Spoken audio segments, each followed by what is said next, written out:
Welcome in. Much love, Trav here. Playing some MTG Arena. Can Travis actually play MTG Arena? Or are they going to ban him from this as well? I don't know. We'll play some MTG Arena. What's going on, Tasty? Finally got a beta key and installed MTG Arena. I'm like 20, 25 games in, I think. I don't know how many games in. I was into it, kind of spent my coins early just because I was just messing around with trying to learn the platform. And we already did our challenges for this day, so yeah, let's beat some noobs here on MTG Arena. First look, this isn't a... I actually like this game a lot. And that's coming from a person that didn't like the idea of Arena to begin with. I still think that Wizards has a terrible way of... what's the right way to express this? Not really implementation or hyping or announcing, or it's just I think that they gave us the wrong idea of what Arena was going to be, and we still don't know what it's going to turn out to be. This is definitely not going to give you the same experience as the MTGO, because MTGO you can literally install the game, buy the cards, play the game, and you get more of the Magic high competition experience. However, if you're bored and just want to play Magic and you don't want to play anything serious, I highly, highly, highly recommend playing MTG Arena. I've had a lot of fun. I installed it last night around 10 o'clock, played the dailies, just played it. So they gave you like these 2 intro quests of winning a deck with a chosen color combination. Did that, and you can see I've won 13 games this week so far already, and then just started playing it for a couple hours here. The games go pretty fast. The intro decks they give you are pretty fun to play, and they still give you the ability to beat your opponents, like outplay your opponents. Yeah, it's definitely, and I'm sure there's like a meta that is establishing based upon the starting decks. So first of all, you get some decks here. Oh, let me know if that music is too loud too, by the way. I haven't ever streamed on Arena, so I don't know where the sound is at the moment. So anyway, they give these intro decks that you can start out with and then upgrade. They also give you a bunch of free packs to begin with. I'm sure they're going to wipe this on beta and restart over. So my deck of choice that I've been playing is Spellweaving. It seems that most people are on Legion of Dusk or on the Sun Empire, which I think the Sun Empire is actually terrible of a deck. I think it's poorly constructed. I've actually already messed with it. I hit a Galt off of a pack, and it has there's a lot of just unnecessary garbage in this particular deck. Well, not only this particular deck, but a bunch of the decks. So I highly suggest looking through the cards that you pick out of packs and putting in specific cards, especially for this meta. So the first thing I did is I bought some Magma Sprays. So Magma Sprays and Fanatical Firebrands, that's going to go like this basically this mono red aggro type thing. Spent all my coins on stupid stuff, and I wish I would have started. I'm actually starting right now just to build Oketra's Monument. I think Monument's the cheapest as far as just the stuff you get started with, is the cheapest way to build a tier 1 deck. In fact, I'm pretty close to a tier 1 Monument deck, and it's really good against the meta that has been established on Arena, so we'll look at that in a second. But the go-to deck that I've decided to upgrade is Spellweaving, because it just plays my style. So I took out all the garbage, bought some Lightning Strikes with the uncommons that I was able to get, bought another Braid or 2. I think you start with 1 Braid in one of the decks. And then you have a Champion of Wits from one of the other decks that is not currently in this deck, threw it in this deck, and then just threw in all spells. I need another Enigma Drake Bad, but I'm out of uncommon slots. And threw in the Cryptic Serpents, threw out some garbage rares that they include in the intro, and then just filled it full of just control spells. And it works pretty good against the Vampire deck because the Magma Sprays are just pure gas versus Earthshaker Kenras against there's a lot of like these wannabe Hazoret decks going around. And at least this is me on day 1. Day 1 I'm already seeing Hazarets and Scarab Gods. I don't know if that's a bad sign, but Magma Spray does very well against the black-white deck. It does really well against Merfolk. You see that every now and again. And it does phenomenally against like Earthshaker Kenras. So anyway, yeah, there's definitely some room, Tasty, for Arena. If you want to hop on Discord, Tasty, feel free to join me. I'll hop on Discord too. and we can learn this arena nonsense together. I think I need to turn off the volume. How do I turn off the volume if I'm going to get the Discord going? We'll figure it out. But anyway, yeah. We'll play some games here. I still have some mythic cards left because I think you can't like start getting specific cards until you get this vault opened, I guess. I haven't even looked at a primer for MTG Arena. I wanted to get the full experience of just like a brand new player sitting down and playing this. And so far I've been impressed. Yeah, anyway, let's just start playing some games. And we'll see how this works. So again, is it spell weaving though? I don't know if it's the best way to start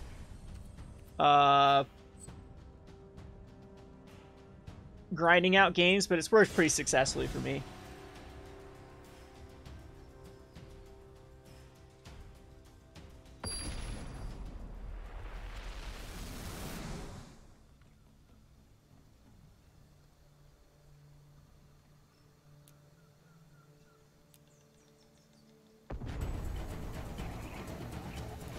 Alright, so this is capable of Censor and Essence Scatter or Braid, sure. It's something that has action, early control. Like, the way I've built this is definitely... we can't really finish off until we get a Serpent or an Enigma Drake. I think that we have... I have a Vizier, too, that can copy something. So that's the whole of our deck. And it works pretty good against these heavy creature and bad curves that these starting decks have. They have a lot of unnecessary crap. Like, there's a Tishana in the Merfolk deck. That's like the last card you ever want in a Merfolk deck, is a Tishana. As you're never going to get to 7 mana to cast it. But,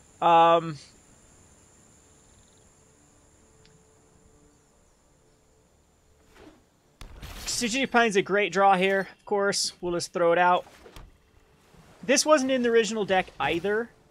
I put it in, but it works very good, of course, in this particular deck. And I think this came in, like, there is a blue-white and a blue-black Embalm deck they give you with. Hey, look, they just scooped it up to us. You get some of those. I think my opponent didn't. My opponent Mulligan. Pretty low here. Okay, I got my 8 out of 8. Is that all you can get per day? And a Scarab Feast. No one cares about that. Nope. Yeah, we're going to get a pack here in a second. Yeah, the Pageshim, how do I've been, like, searching for Chandras to redeem, and it only lets me redeem cards that I've already seen.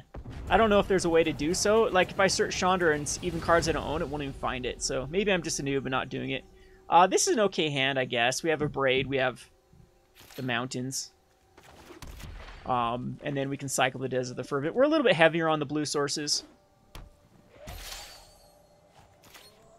And so we'll either Braid something or end a turn. Most likely cycle the Desert. Yeah, I did check for Unknown, and it didn't do anything. I guess if that's the case, we'll buy some Chandras. Because we definitely want some Chandras. So everything's pretty simple. You just go through the steps. You can add stops here by clicking on the stops too. I need to get better at that. There are some annoying things like with the tapping of lands. The computer taps the lands literally the most retarded way possible. So make sure you tap lands yourself when you need to hold up specific mana.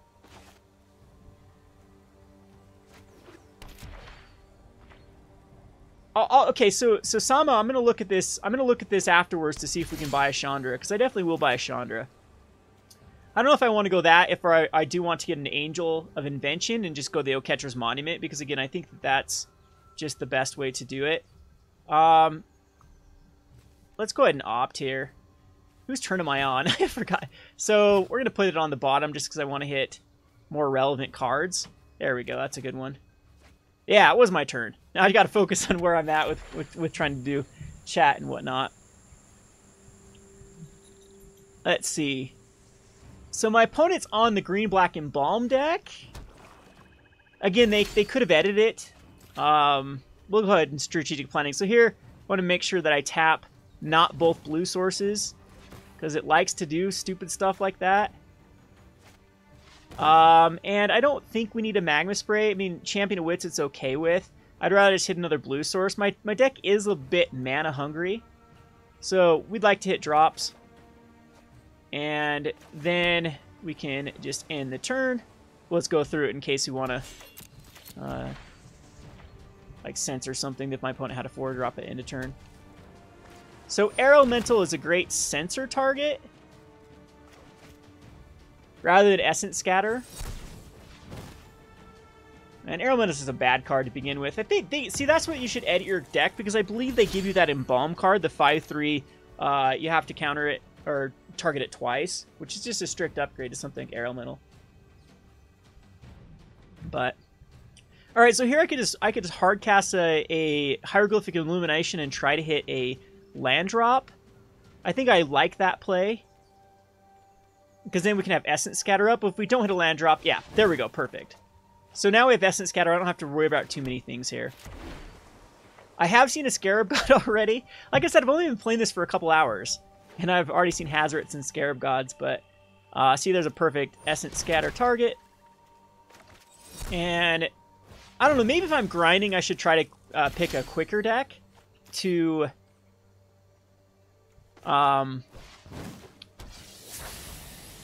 get as many possible cards as quickly as possible. So here we're just going to get rid of... I don't think I need a Braid or an Island. And I could cast the Enigma Drake, but I think actually the blue-black deck starts out with 2 Elder Dinosaurs, and I don't want to get blown out by... No, I have an Unsummon, so I think I will just cast the Enigma Drake here. And then... Because we don't have a way to protect it anyway, so if my opponent goes the Ravenous Chupacabra, it just dies, and we cry. But, because Enigma Drake is my win con, but I didn't have any way to protect it anyway.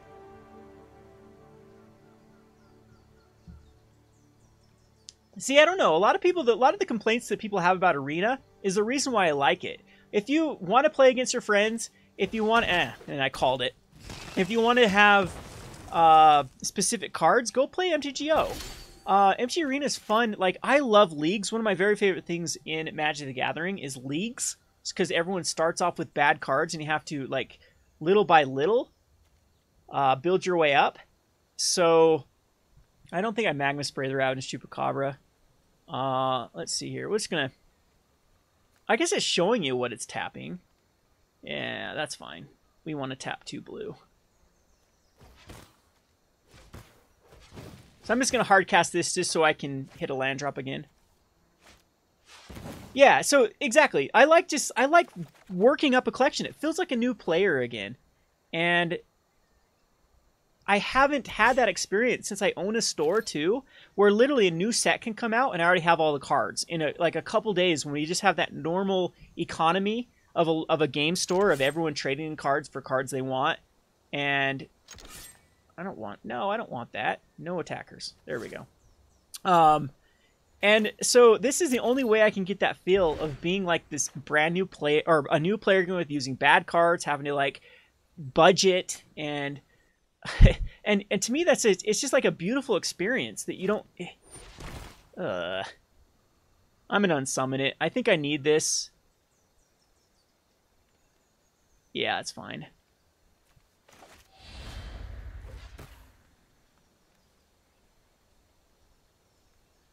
Stops, all you do is click like this. Add a stop. Boom. And you can take it off and on. Whoops. Resolve that. Okay. And I think we will spray this.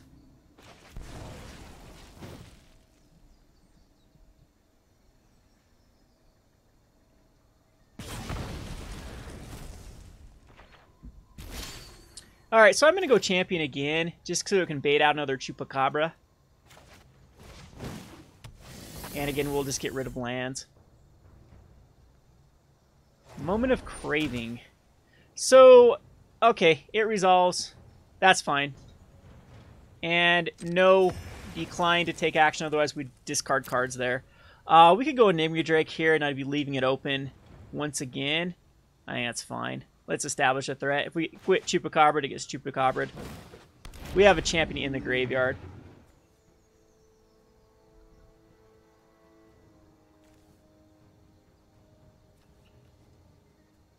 Okay, they got a Vraska's Contempt and a treasure map. So here's where the... Okay, Champion Wits is going to be great here.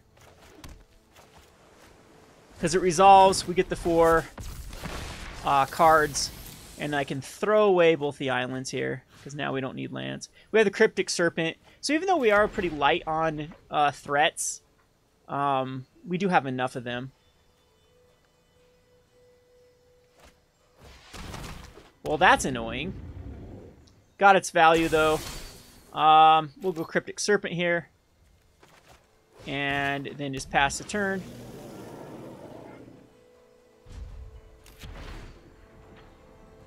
Still winning the card advantage war. Now we can counter any. I'm just going to try to ride Cryptic Serpent to the yeah, we'll Essence Scatter that. I don't know, Essence Scatter, that's fine. I don't want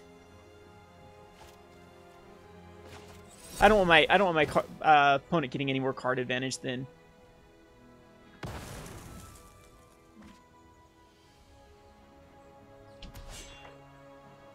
Then they have to. All right, we'll race.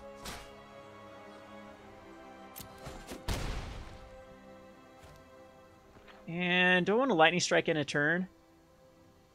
My opponent's at a pretty high life total. Nah, it's fine. There's my second champion. See, why does it prefer to tap 2 red there? It's so annoying. Maybe it goes left or right. Essence Scatter, sure. Resolves. I don't even care. I actually want that in the graveyard to because nothing in our hand is too...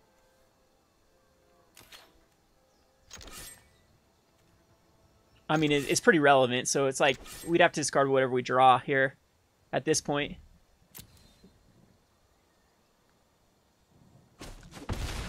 Okay, that works. And that treasure map is definitely going to be annoying. I think we probably should have braided off.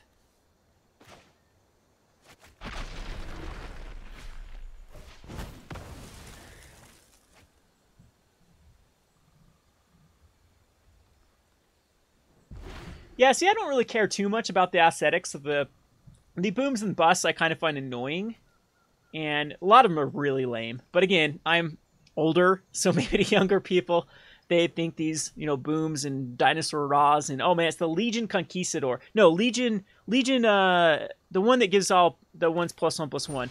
Jeez, we get Chupacabra again.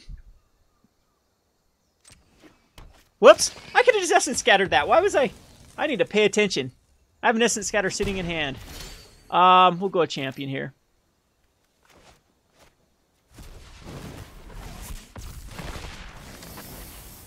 There we go. Now we have a... Whoops, we don't want to do the mountain. We want to do the... What did it just do there? I did not just click on Enigma Drake. At all. I was trying to unclick the mountain. Oh, this game. Or me. One of the two. Okay, I lost this game because I'm trying to check chat and watch everyone else at the same time. I did not click anywhere near that Enigma Drake. That's my last win con, too.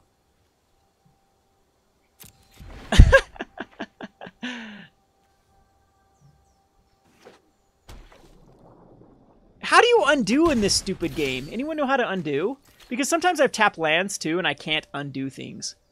And it's very annoying. Alright, so we can still win with the...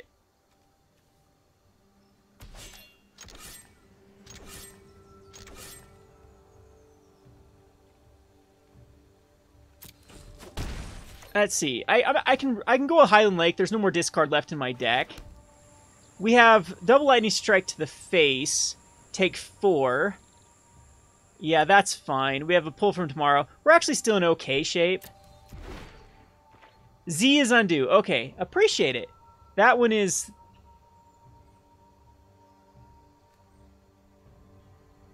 Yeah, I don't think I need to kill the Angler Drake, do I? We throw it back and it just recasts, but then we can... Yeah, we can do that. We can Essence Scatter it when it comes back. And see again, god damn it. Why does it wants to tap? All right, let's not double click on things because I want my red mana over. Okay, this one gets canceled. I guess that's fine. All right, it's going to be... Because here's where exactly where I'd want a red mana and a turn to go to the face. Now I don't know if I can actually win this.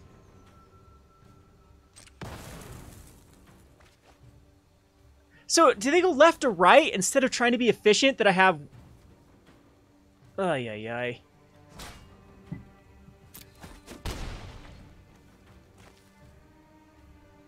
We're going to figure this out. Alright, so... That was a bad card because now we're going to have to double Lightning Strike on the Angler Drake. I still think I want an island for full tomorrow. And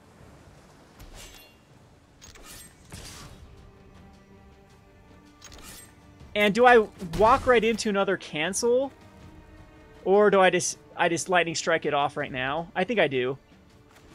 See, again, yep, it must go left to right. So... Which is pretty ridiculous if that's how... I think it never tries to tap these Highland Lakes.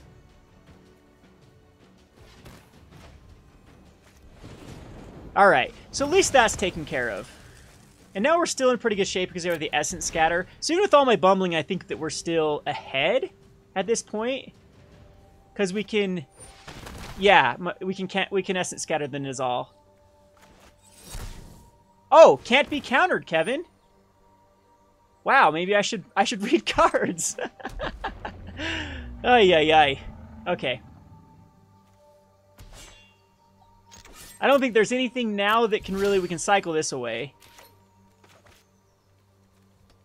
And yep, so it gets the, and we can opt.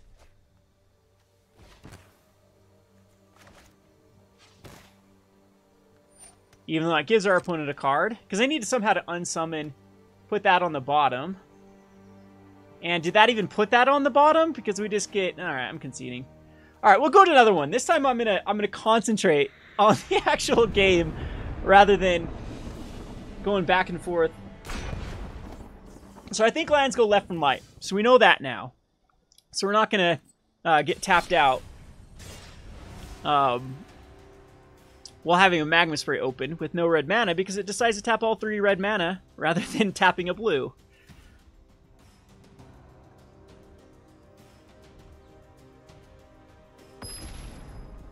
Hey, Rusty, bring it on. Bring it on, bitch.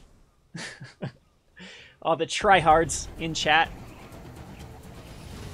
Turn off auto tap. How do I do that?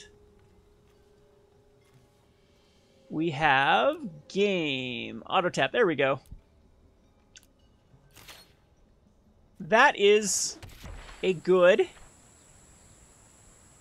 little tip there. I appreciate it.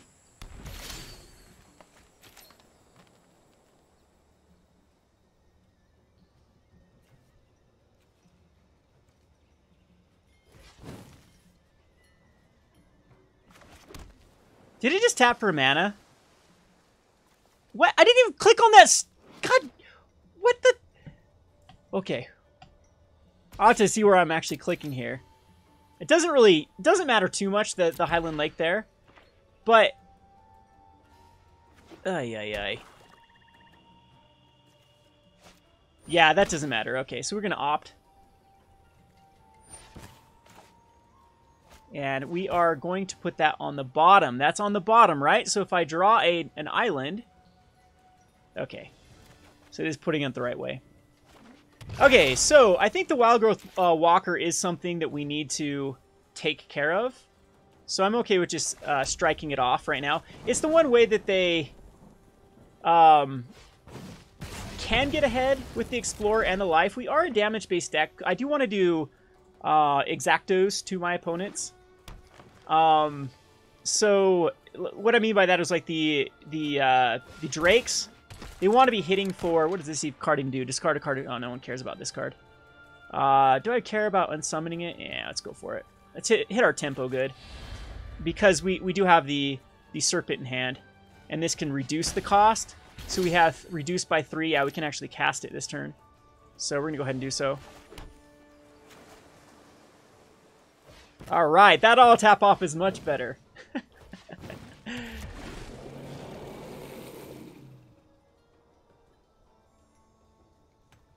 Alrighty. Now I feel like my bearings down. So we have a wild growth walker.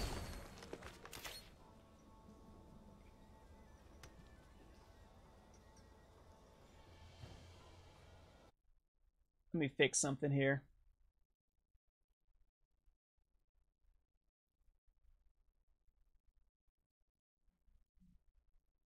Okay. So I'm going to actually go a champion here to see if I can get something like a lightning strike. That works too. So island can go away and mountain at this point. Or do I want this Enigma Drake out this turn? No, island mountain's still the right play. And we'll attack in with the serpent and get our opponent down to 14. Well, this is much better than Duels of the Planeswalker. Duels of the Planeswalker was a terrible game because it taught players how to play incorrectly, in my opinion, with like not putting, there wasn't a lot of combat tricks, or a lot of things were like sorcery speed. So it's like you'd use your combat tricks before things were done. It didn't, in my opinion, it just didn't teach players. We'll Essence Scatter that.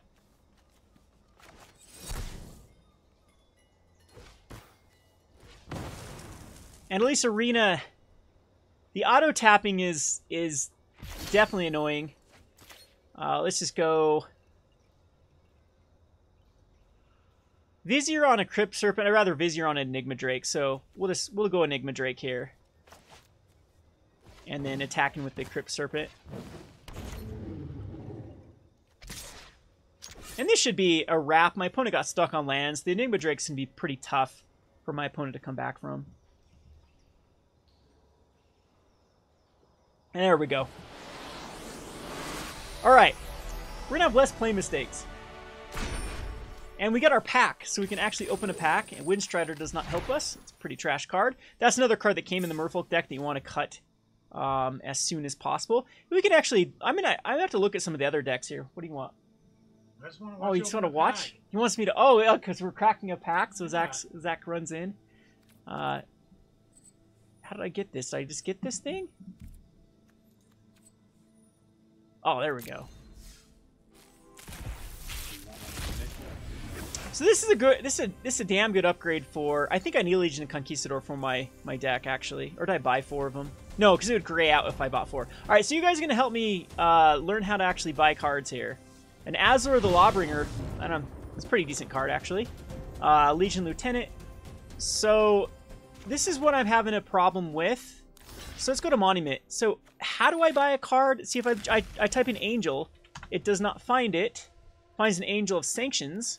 If I go over to this and go unowned, and oh, look at that. No, that still doesn't find an unowned because I want the Kaladesh Angel. It should be on, no, everything should be on here. Is it? Oh, I've been playing against Scarab Gods. They better be on here. So click the Lotus icon. Click on the Lotus icon. It's talking about up here. Click the oh, this. Nope, that didn't do anything. That's Mythics. Right? Does this mean Mythic? What the hell does this... Yeah, this has got to be Mythic.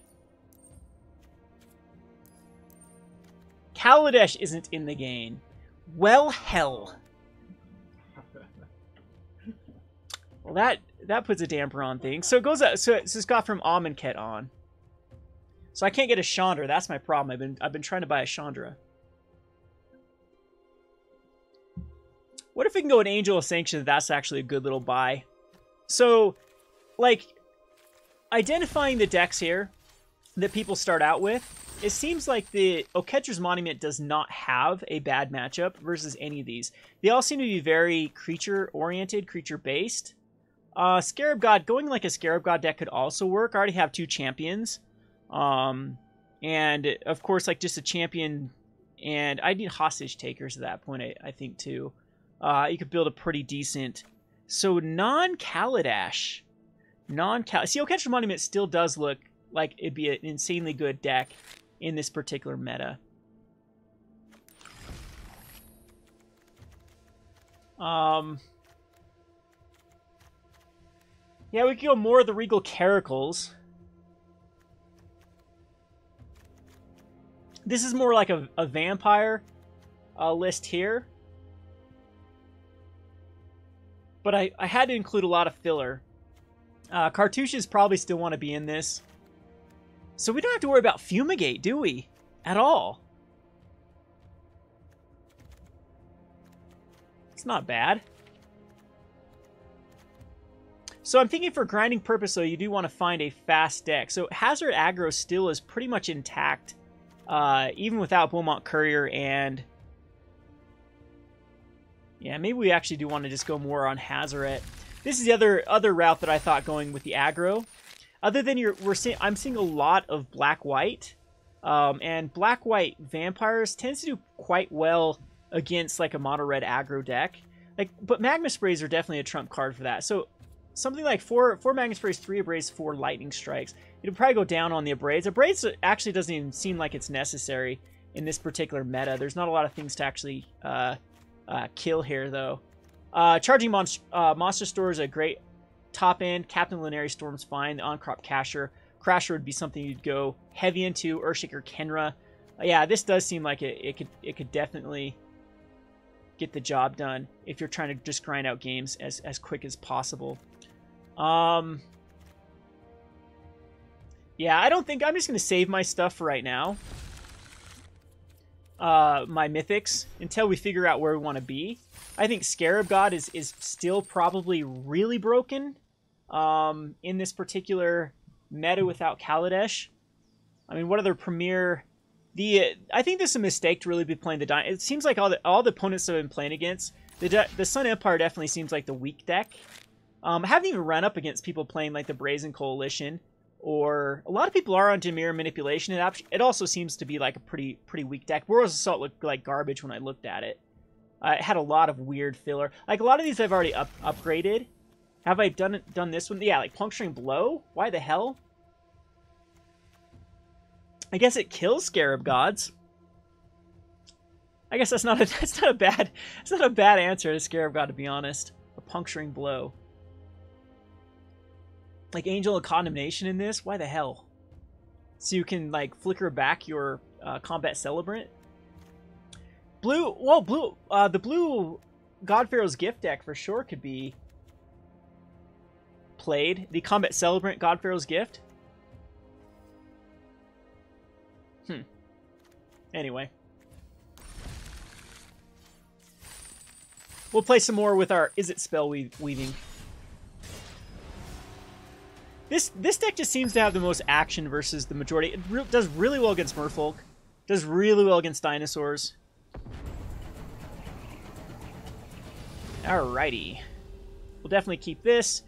So rare-wise, I don't even know, or mythic-wise, I don't know what would be a good card to even put in this deck. Again, I think I'm just going to save my mythics until I figure out where I want to be.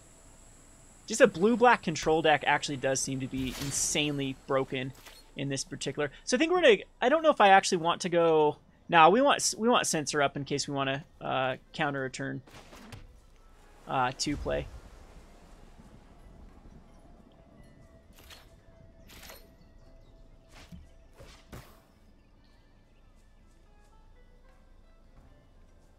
Yeah, especially it's harder to build it since I wasted my rares on stuff I don't even need. Alright. We'll just opt in a turn here.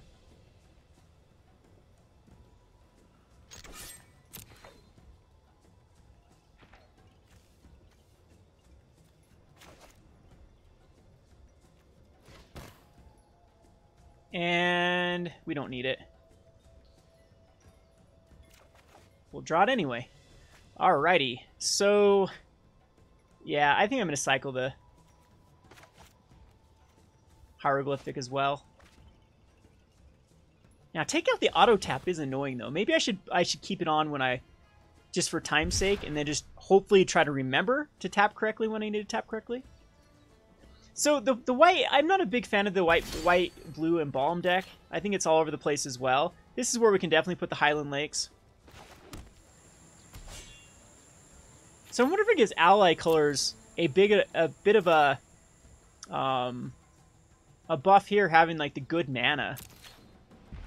The 2-colored allied decks, because you have like the Rootborn Crags. See, red-green monsters actually seems to be pretty much intact too. What are we missing from that? I guess Chandras, but you still have like Hazarets and Ronuses and the new Phoenix.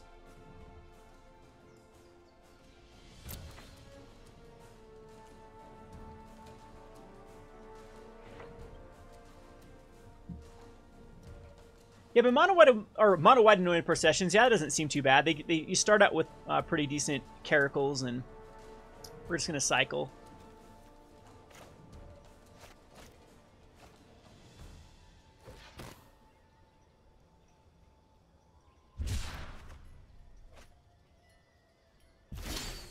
Okay, so I think we'll go Highland Lake, and then we'll run out an Enigma Drake. Usually I don't like to run out the Enigma Drake. Yeah, I'm going to turn back on auto-tapping. Just for time's sake. Okay, so it does get Essence Scattered.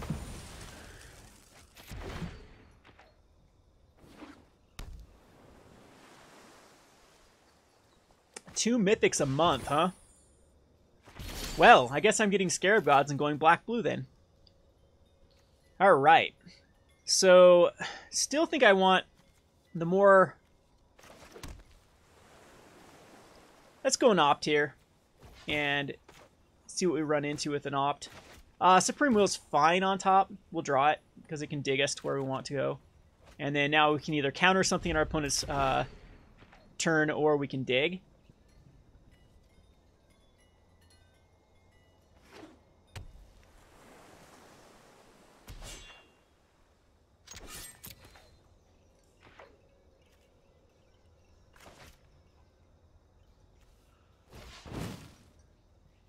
What's going on, Chris?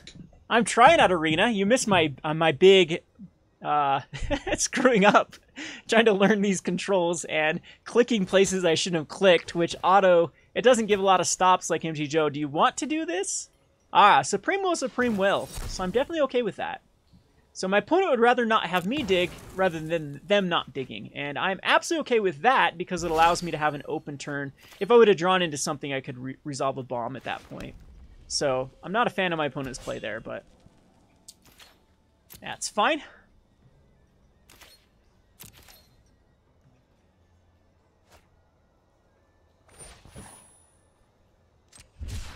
So it looks like I might be just actually going up against a heavy blue-white control deck.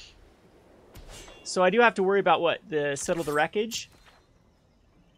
Or, yeah, so...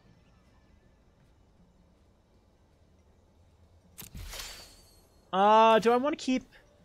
I think I, at this point, start keeping cards in hand unless I draw the one of Chart of Course that's in here and the Champion of Wits.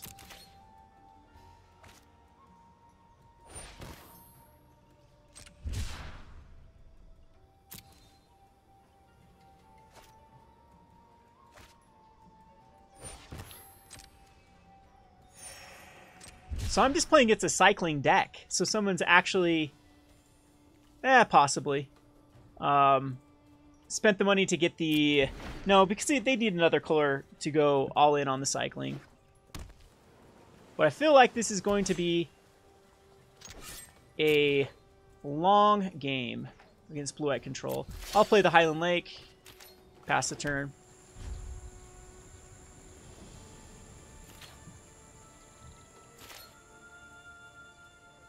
We did learn on stream today that the blue Elder Dragon cannot be countered. I think that's the first time I've actually even played against that card in a standard match before. Yeah, this is definitely blue-white cycling.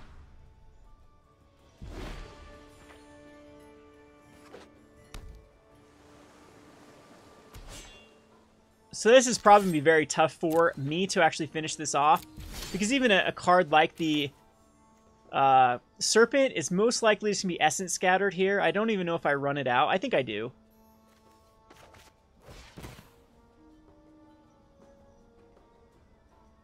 Yeah.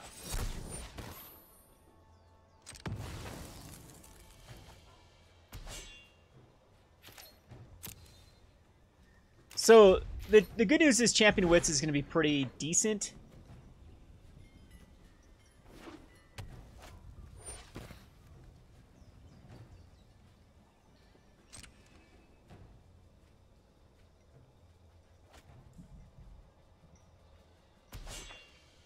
That's got to be the win con in this deck, is going to be the...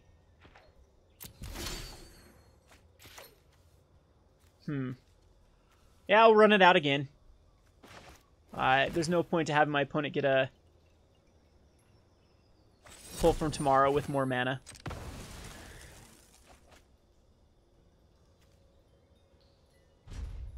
So either Regal Caracal, I'm assuming, or the Blue Elder Dinosaur is the win con.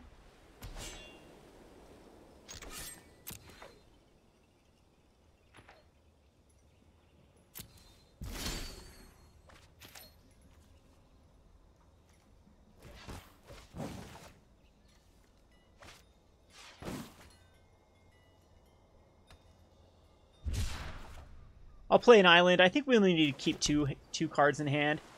2 lands in hand for a champion.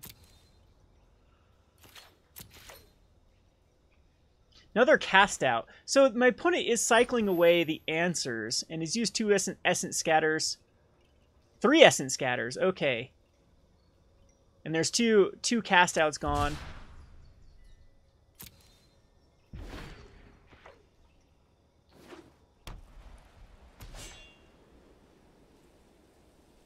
And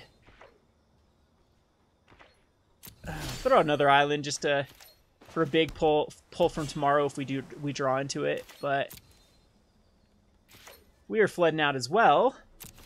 My opponent has 29 cards. That's huge card advantage, or at least cycled a bunch of those away.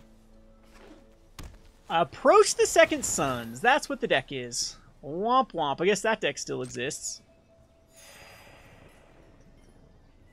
And unless we can find something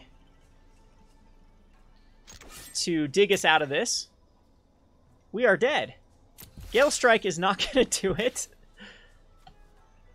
I guess this is when you get this far into the game, you have people that actually build decks like Approach. Yeah, because that deck's pretty much intact from everything from Hour or from Amonkhet forward, isn't it?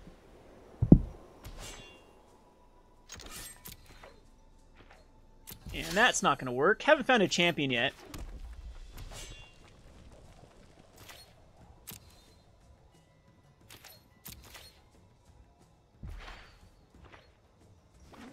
Has the Arch of Araska now, too. Yeah, I don't think there's a chance now that I can win this, even if I draw a creature here. Vizier of Many Faces doesn't even hit anything. So that is that.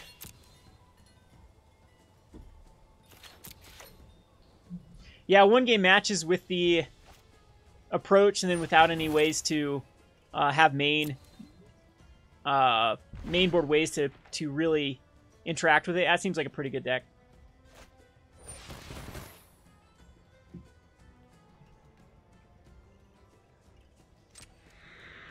Alrighty. We'll play another one.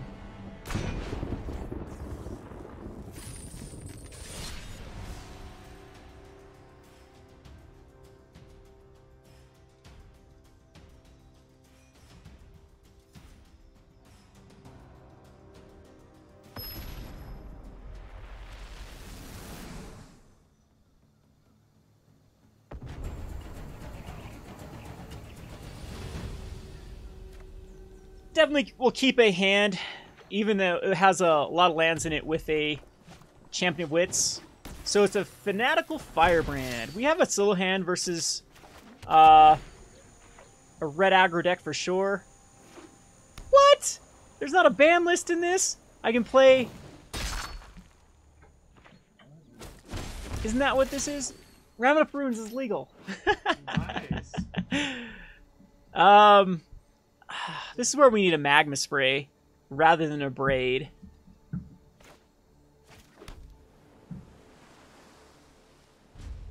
No ban list. So Ramen-Up actually does seem very good without a ban list. Because then the Rampaging Ferocidon is still legal. And that's like Oketra's... Oketra's Mana can still come back from it for sure. So I hate to use the Abrade right now on the Earthshaker Canner, but I think I don't have a choice.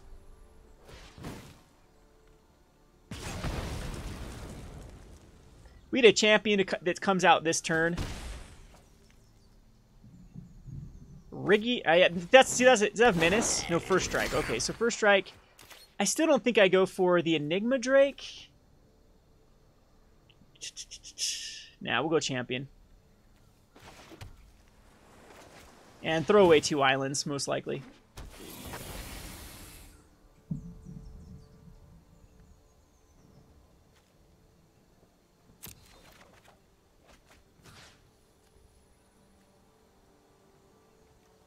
Didn't I just click on 2? Oh, well. Essence Scatter it is. I guess I threw away. Yeah. I clicked on the island the first time, then clicked on the island, then went back. Ugh. Magma Spray. Get hit by the Rigging Runner. We'll have Enigma Drake out this turn, though.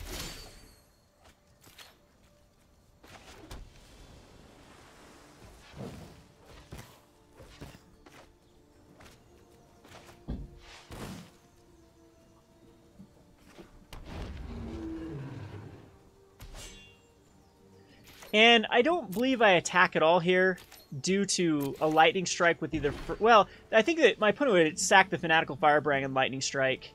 Cartouche of Zeal. I'm actually okay with that happening because it allows me to have a 2-for-1 here. And I'm not terribly low on life at the moment. Still think I cycle the Hieroglyphic because we do need to find... I couldn't block. What's up with the... Oh, gonna use the Fanatical Firebrand to kill off the Enigma Drake.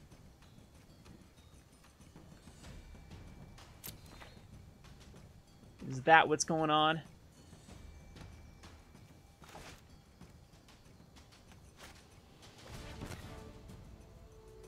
There's a Magma Spray.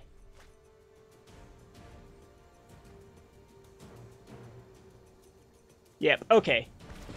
Lightning Strike in my face! That makes things a lot different here. I think I just go towards my opponent's face here. And I can actually unsummon the Rigging Runner rather than use a Lightning Strike. So we're going to Magma Spray right now to see if it is a Lightning Strike that's still left in my opponent's hand. Yeah, and we need to go to the face here.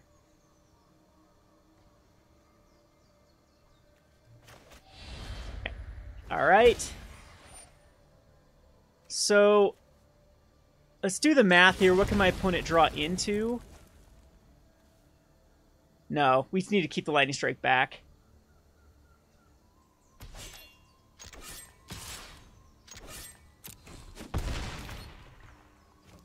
Because the Rigging Runner will have to cost 3. Sunscorp Desert is annoying because that puts me in Ramen-Up, Ramen-Up.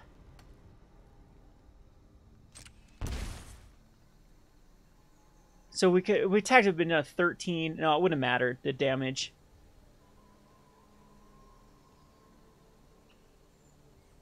So is going to go for a sack. So we need a... Yeah, that doesn't even work because we just Ramen-Up. If my opponent has a land in hand, we just die here. So that seems like another good deck, though, is to go the Ramen-Up route. So any comes into play, tap land. Okay, awesome. Well. Oh, that actually works too. So I guess keep the Lightning Strike back for that situation with another Cartouche. Would have been better play.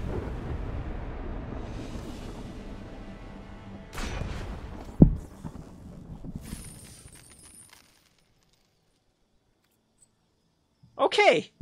Well, we're not doing too hot. I guess when you get up to that point where, like, again, I haven't messed with the decks too much. This is literally day one of MTG Arena.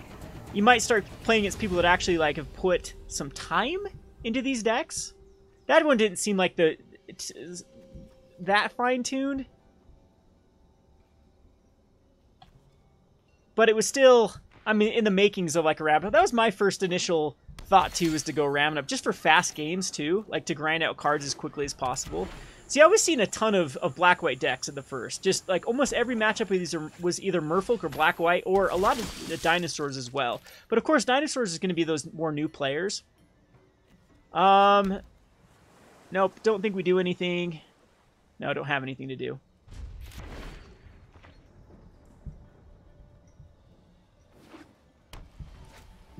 And, again, I'm not...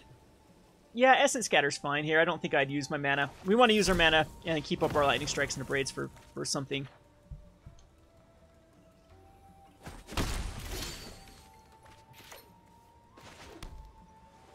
Martyr Dust is a card that I need a Magma Spray for. And I guess that's where you want the... We'll opt here. See if we can find one off the top. That's actually a card that I'm okay. What is Sanctum Seeker? Oh, it's not a bad card to keep on top.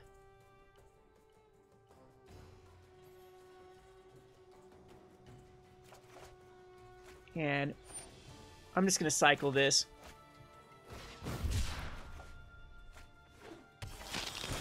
And we're going to be taking a lot of damage from the Sanctum Seeker, but at least we have a Gale Strike that's going to put it back in hand.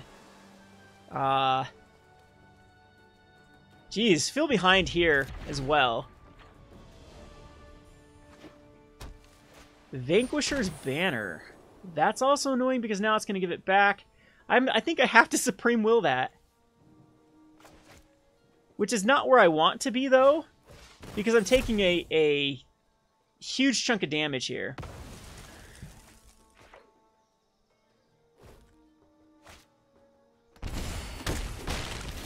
Opt is also not where I want to be.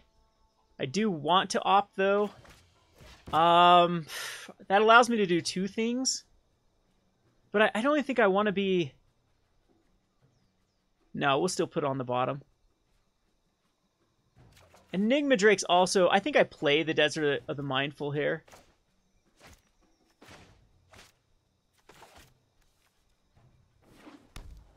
And now I have to throw the Sanctum Seeker back, which still hits for 3. And my opponent still gets to cast it.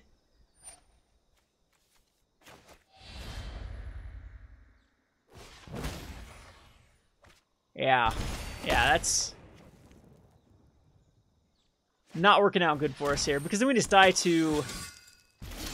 Visitor of Many Faces doesn't do what I want us to either. I don't have the double red source to... So Enigma Drake can at least block. But then that takes away... And then I can Essence Scatter something, so...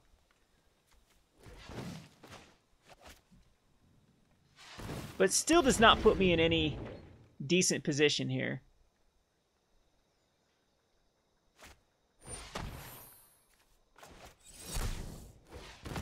Because I think my opponent should just still go to the face with both of them. Yeah, because they just die. Yeah, because I can only block one. Yep, there we go. Jeez. All right.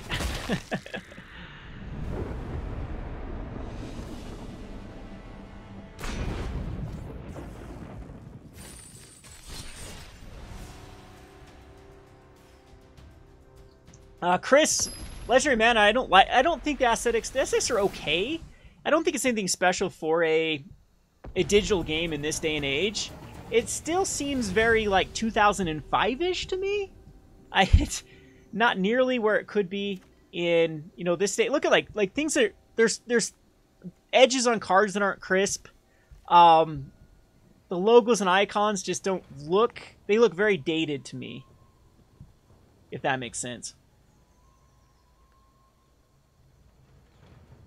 Yeah, all things aggro, that's what I'm finding out too. Like, it's more like, again, I do not suggest anyone that wants an MTGO experience to play MTG Arena. It's been fun for me to kind of grind up new cards. If you missed the very first of the stream, it feels like being a new player to me. And I haven't had that experience in, decades, to where I was an adult and couldn't afford cards whenever I wanted them. Or now, like I was mentioning earlier, even with new sets, owning a store, that even week 1 and week 2, the economy of the store allows you to basically get any card you want out of a new set. With all the people trading in cards, when you offer like a higher buy list on a card as a store, you get those really quickly. So something like Arena, where it forces me not to get those cards immediately, is kind of fun. It feels like leagues, and leagues are definitely one of my more enjoyable things to do in Magic. Is just those 3-pack leagues where then you get a pack every 3 losses or every week. I'm not the biggest fan of Constructed a lot of times. Like, I love Pauper at the moment, but I can't stand Standard or Modern. And it's just, I used to be a limited player. When they took away the DCI rating, that's when I switched over. Because I thought that Planeswalker points were relevant to begin with, and of course they're not. But I switched over to Standard. Before then, I was almost 100% a limited player. So I don't think I'm going to go with another strategic planning. I think I'd rather try to Essence Scatter. Something my opponent does on his turn. Appreciate this out, Jefferson. Let's go here. Okay. We can opt it in turn here. But yeah, so if you're looking for like a more competitive experience, stick with MTGO. There's no point. MTG Arena, there's absolutely no point to. That's what I've been saying from... I think that's fine on top. I've been saying since the very beginning. I don't see a point to a competitor to a platform that already does exist. And yes, MTG does have its problems. It's ugly. But, I mean, what really do you get from this? Some stupid artwork in the background and some icons here right in the front. But just the experience, the grinding up experience, I think, is quite enjoyable.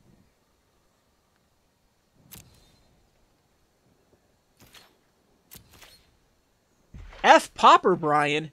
That's the best format out there. It's fun. I should be playing some Pauper on MTGO right now. Still having some success with Goblins. Had a bunch of 4-1s. It was like 5 4-1s in a row. Went all the way from a 1550 rating. Yeah, I get some pretty bad rating when you build rogue decks constantly and then go 0-5 in the league. But anyway, went from 1550 rating on MTGO almost up to an 1800 with Goblins in just a matter, not too many weeks in a row. All right, so let's go with the Mountain here. Serpent's fine.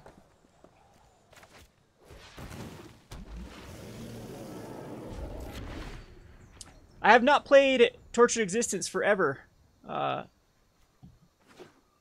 Fatal Area.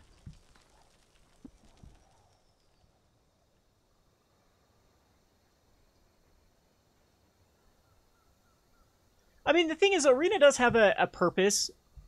You can play it for free. People can get a Magic experience. And if people find it enjoyable, I'm all for it. I'm not going to be one of those sticklers to be like... Well, the one thing that does, I guess I could be upset about with Arena is it's taking away a lot of the development that could be used to something that I think that desperately needs it, which is MTGO. MTGO has been a joke for a long time. It needs the dailies. It needs, like, better tournament structures and trying to really entice people to join the platform. And they decide, well, we're going to go this other direction, a more pay-to-win route. So that'd be the one complaint I would have for something like Arena. But all in all, though, it's still a game that promotes Magic, a game that I find, again, quite enjoyable with the few hours that I have been playing the game.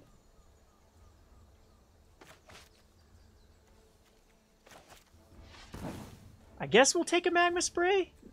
At this point, I just think I take a Desert the Fervent, just so I can cycle it away.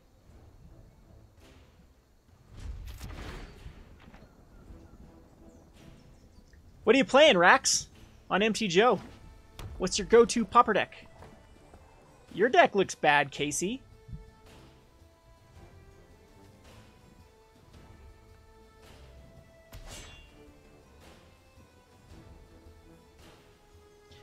Alrighty, so we'll just cycle the desert here.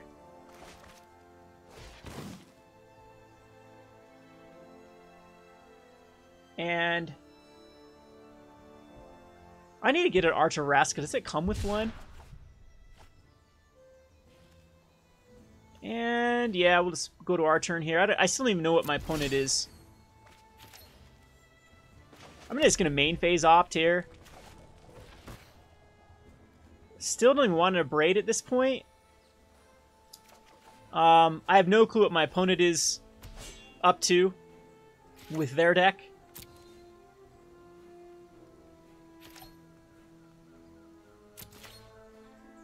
What's going on, Scron? Well, the thing with MTGO is why can't they do this little, like, the daily? What the hell? They have it on Arena in beta. Yet we are how far in MTGO and they haven't done like a win a game with a 2-color deck or had kind of the similar experience. Like, why couldn't they implemented something of this fashion to MTGO? That'd be my one beef with the direction of Arena is going. Also, the other big beef with Arena is I think that Chris Cox and the rest of the people at Wizards are just thinking this is going to be some savior to Magic. This is going to bring people in droves, and I disagree with that. I don't think it's going to do that. It's gonna have a niche. It's gonna fulfill that niche. People are gonna enjoy playing it, but it's not gonna be their savior. It's not gonna be this gonna fix Magic. Did people see the non-binary elf today, too? That's been going around. Oh my god. Yeah, I saw that. Hey, Tasty's on here. Let's turn the music on. I'll ramp you up so people can hear. How's it going? Sorry, I was running a bit late. But yeah, I just saw that earlier today. It made mention that like explicitly stating that it's non-gender or whatever. Like what was the point? Like even in the character description they tried to make it like integral to her character, but it's like why? This company. There's no point. That's the whole thing. And it's ridiculous that it's come to that, because even if they try to go on this like, I don't know, I guess you can say fantasy can really represent anything. But if you're looking like a fantasy, you think that people would be worried about non-binary back in the day? I mean, it was very easy before we came up with these gender constructs to be able to look at your legs and be like, okay, what gender am I? Okay, that's that. It's rather than, oh God, it's to bring it to fantasy is a stretch. I'm okay with it in the social, like in today's society, if people would be do whatever the hell they want to do as long as it doesn't infringe on my rights. But do I actually not have another counterspell for this? Well, it resolves. But in the last place, though, is Magic the Gathering to be trying to, have a little... whatever. All right, so I think I do a Lightning Strike and a Braid this, or Magma Spray this. I should have actually braided and magma sprayed it, but we did the Lightning Strike instead because I'm a bad player. And who knows, maybe there's a random treasure map that we need to abrade. I don't want to use Vizier on a Cryptic Serpent. I think it's actually weaker than something that I can copy if my opponent does throw out the dinosaur.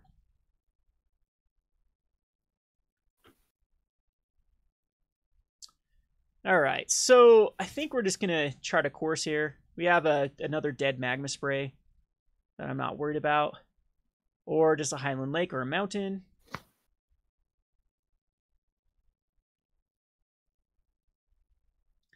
Anyway, how are you today, Tasty? Have you played Arena at all? Yeah, I'm actually playing right now. I'm just going through my deck. I've played about like maybe 10 to 15 games or so. And I've enjoyed it so far. I like the wild card system and like being able to redeem whatever kinds of commons, rares, whatever that you want. So I was able to get some stuff that I wanted. I was able to complete my playset of like ops and negates and stuff like that. But I think it looks and plays smoothly. That's probably the most important part. It's better than duels, and that's kind of the bar that it needed to pass was duels of the Planeswalkers. And other than that, like, I don't know. I haven't necessarily put enough time to really gather a informed opinion, but for the most part, it seems to be better than I was expecting, and I was expecting it to kind of be Yeah, a me train too. wreck. Like exactly. It when I first installed, like I've had people like send me beta keys before and then just didn't use them. Just because I didn't care. And then last night though, a friend of mine's like just has a beta key, not going to use it. I'm like, all right, just send it my way. I'll give it. I'll check it out. It was fun. Played it for like an hour last night, and then started streaming today with it, and it's been enjoyable. It's a great way to kill time for sure. I thought you said the reason that you didn't use the beta keys was because you didn't That want to get too. someone in trouble. Time to mute Casey. How's it going, Arya? Hey, how's it going? Not too bad, not too bad. So I built because I didn't like how it just gave you like these random decks, and then I thought like you could build from there, but it turns out you can build from your own collection, which I thought was cool. But I built this really janky blue-black control deck that has a full playset of Walk the Planks in it, and I faced nothing but Merfolk decks, it seems like. But I don't know like what makes control good in this meta right now. Like maybe like Golden Demise seems really good right now as like a decent black wrath, but there isn't really like that much in terms of like wraths. You have like Settle the Wreckage. Yeah, there's no fumigate. So you have Hour then Devastation I if can't people want to really- go that route. Oh yeah, that's right. I wonder how Grix's Scarab God deck would actually work. The approach deck does seem pretty good though. I mean, they don't have their Silver Bullet Fumigate though, which I think they can get overrun. I think people are underestimating how. I don't know. People, I guess there's a whole meta to this, and people have played it. Is there a 5-mana wrath coming in Dominaria? I'm not sure. I need to look at the spoilers some more. Yeah, I haven't I usually looked don't at learn it the in a set till I while. actually start playing it. Like at the pre-release, I'll see every card over and over again, and then I'll be able to, figure out the set that way. Mm-hmm. The game was teasing me. I was trying to look for cards to redeem with my wild cards, and I saw Syncopate, and I thought it would let me get it, but it wouldn't. It just 'cause sat there it's and wouldn't coming let out? me click it. That was Yep. right. It was there, and it could highlight, but nope, couldn't redeem it. Man, Syncopate, I love that card. I forgot that card existed. Playing that in RTR standard was sweet. Like, what I like most about Arena is I can play standard without really having to invest in standard. That's what I like about it. All right. So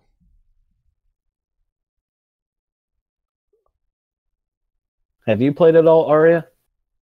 No, I haven't actually. Isn't it still in closed beta? Yeah. Do you have a key yet? No, I haven't even submitted for one. No. That might Well, be my fault. might as well give it a shot because I don't know. It seems like they're kind of giving the codes out left and right, it seems. Glorybringer. Ugh.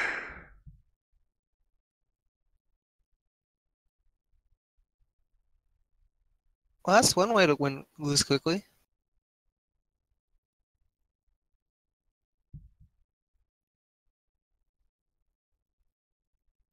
Can't even Supreme Will it.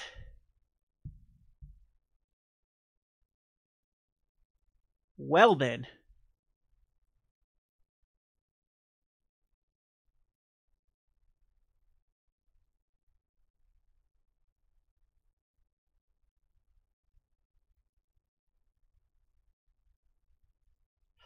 All right, so here my opponent's going to attack and I'm going to have to Gale Strike back the Enigma Drake.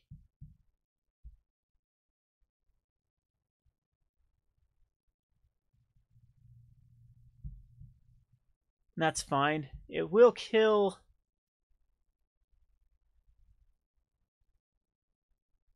And then my Vizier of Many Faces can copy the Glorybringer. Can't kill my opponent's Glorybringer. My opponent's Glorybringer is tapped down for a turn. So we'll go Vizier of Many Faces.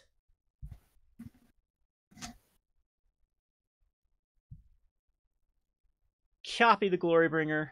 And we have Essence Scatter backup. So actually, I'm going to just play this Highland Lake. I think this match is going to be a Mana War, so...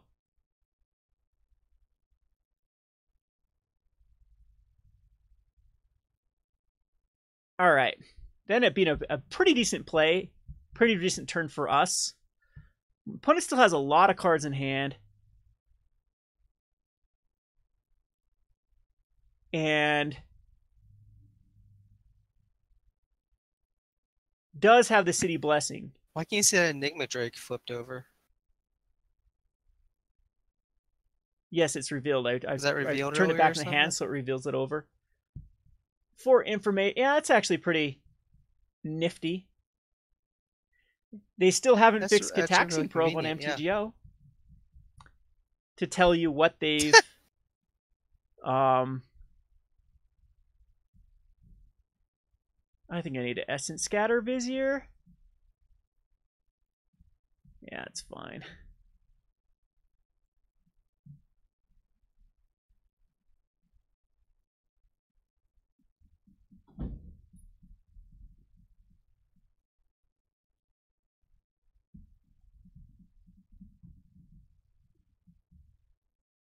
Okay, so I still feel pretty far ahead, other than that Arch of Araska is dropped. The Vizier can copy.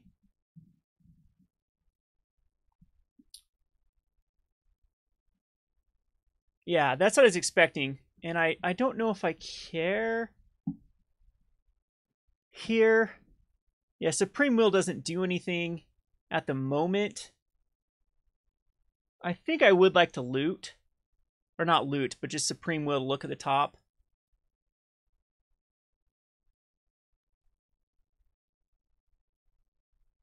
Because this is going to give me some information on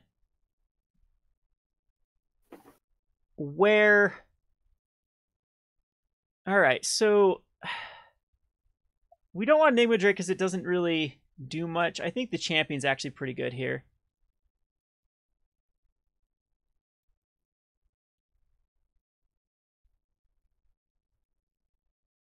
And...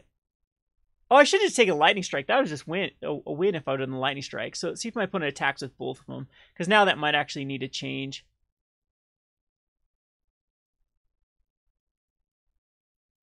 Where do you see... Oh, life total is right in the middle. So I could have Lightning Strike to end a turn, Lightning Strike to end a turn, 6 damage, and then Lightning Strike again. Whoops. And now I think I have to double Lightning Strike.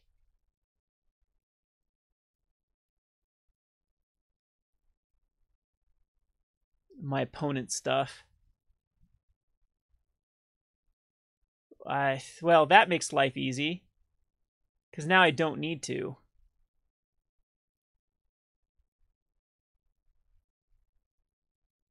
But I probably still should. Because my opponent exerted, which was definitely not the right route to go.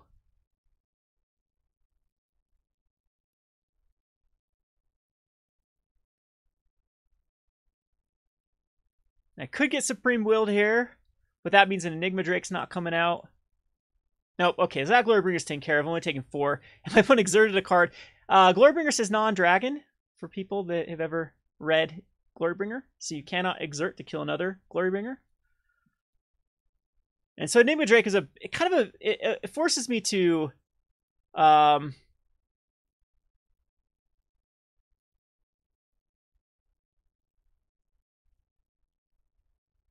exert it off.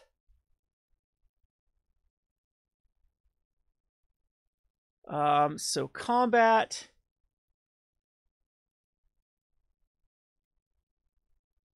And how do I exert?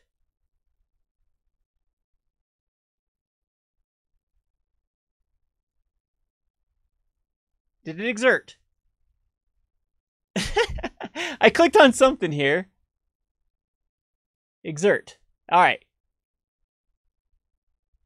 There we go. So Enigma Drake is a Drake, not a dragon. And this does 4. So, and then we'll cast the Cryptic Serpent too. And now I feel we're pretty far ahead because now my opponent can attack with this exerted card. And we have lethal on board. We have the Hieroglyphic Illumination that can, if I need to do a Hail Mary cycle, we can do that. If not, we can just draw 2 cards.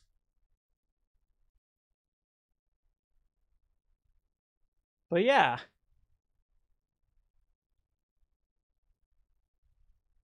We'll turn in some little dead sand here. You got a new subscriber.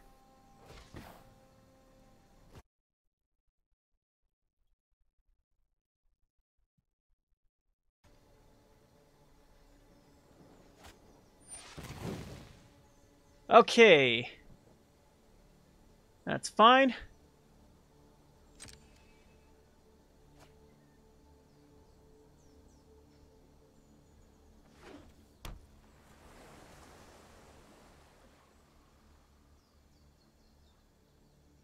Cryptic Serpent is at least a blocker. That's also fine.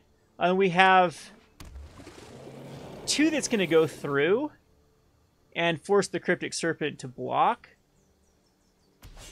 which I'm okay with. And we can still draw like an unsummon and just win here. The Opt is tapping out the last bit of blue mana too, so I'm glad to see that.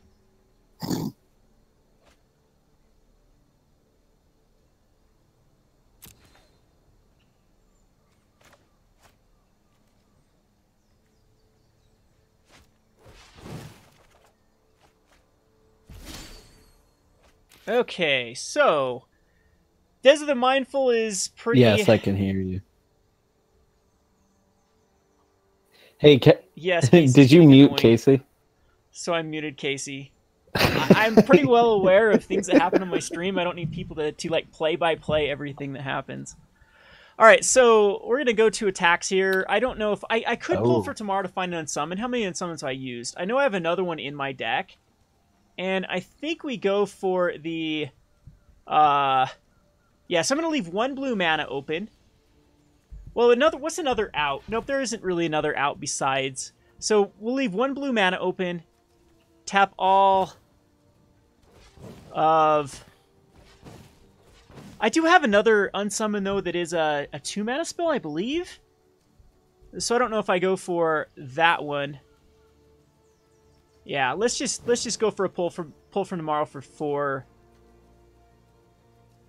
Let's see here. So it's gonna be 4, 1, 2, 3, 4, 5, and see what we draw. If we draw that unsummon, we did not draw that unsummon. We drew land, land, land, land, land, land, and land. All right, so we'll get rid of the mountain here, and I can cycle a Desert of the Mindful to try to find that last out, because I don't know if running the Enigma is actually useful here. I think cycling for that 1 unsummon is still the right play. Nah, I don't think so. All right, let's go to combat here. Because my opponent does... No, we need to keep the champion back, I think. No, because this forces off a block here. And then down to a 6. But on the backswing, I could take a Lightning Strike Death. I'm just going to go with the Serpent here. I want the block to occur. That's fine. And now this allows for the other champion. Just because we know that we have... fodder to get rid of. Essence Scatter's great. We'll get Highland Lake and an island is fine to get rid of.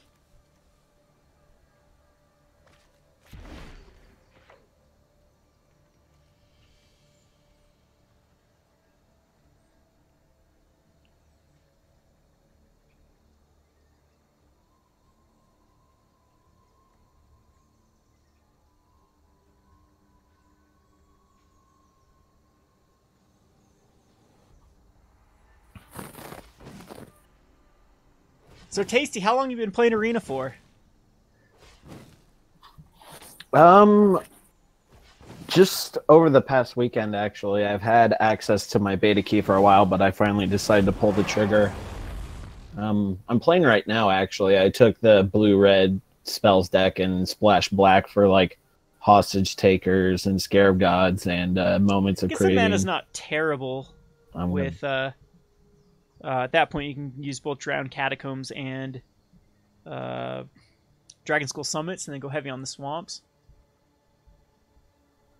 Yeah, pretty much. Well, actually, this build right now, just because of what I have that's available in my collection, it's a little heavier on blue, just because I have the playset of ops and stuff like that.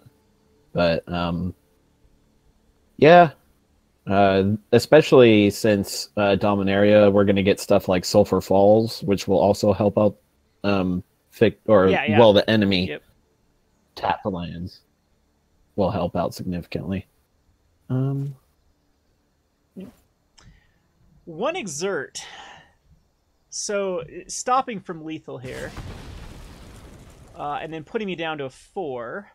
So my opponent's making me decide if I want to attack in with my Glorybringer or keep it back.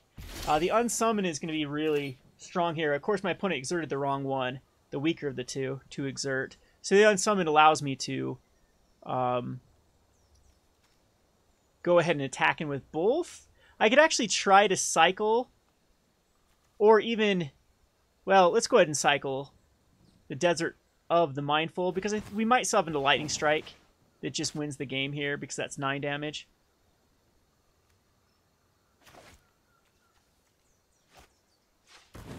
The Unsummon's very powerful here, though. Just a mountain. So I can attack with everything.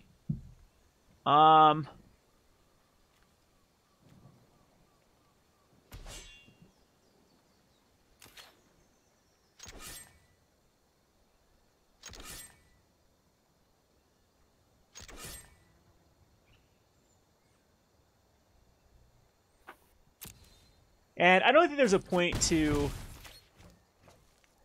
Probably should, just so I know my options, we should try for the Unsummon right now. There could be a hard counter. I actually should have done that before I attacked in. Because there's a hard counter I just lose here.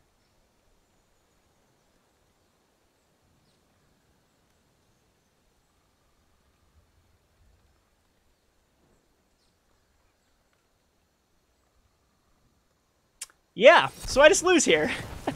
Could have played that one better as well. Because Enigma Drake doesn't do anything. My opponent does have to worry about like another Unsummon.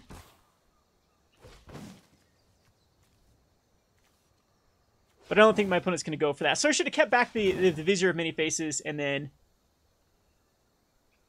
Because the Enigma Drake just dies to it. So, geez, playing horrible Magic today.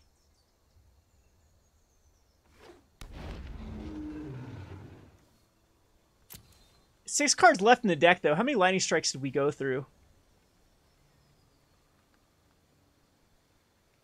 Alright, so just one. Spells window. Alright. So my opponent would definitely exert in and keep the Enigma Drake back. I don't think there's any way around it. And then just wins here with exact damage. So that was my bad. I deserve that loss for sure.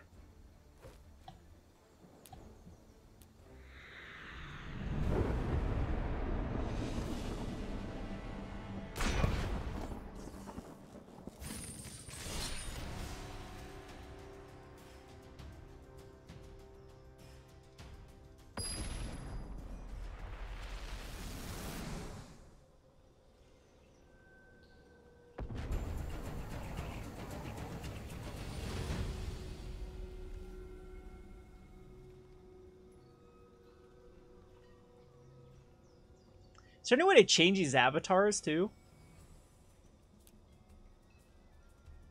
I don't know. Is yours Angrath? Because mine side, is. And then Huatli's on the other side.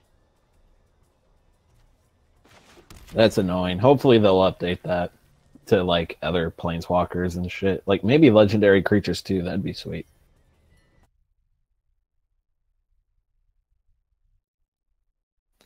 We're Does gonna have anything you do to. in the beta count for when the game goes live? What was that, Aria? Does anything you do in the game now, does that count for when the game goes live, or are they just going to erase all your data? I think everything resets when the game goes off I'm not beta, sure. right, I have Kevin? not a clue. I would imagine so.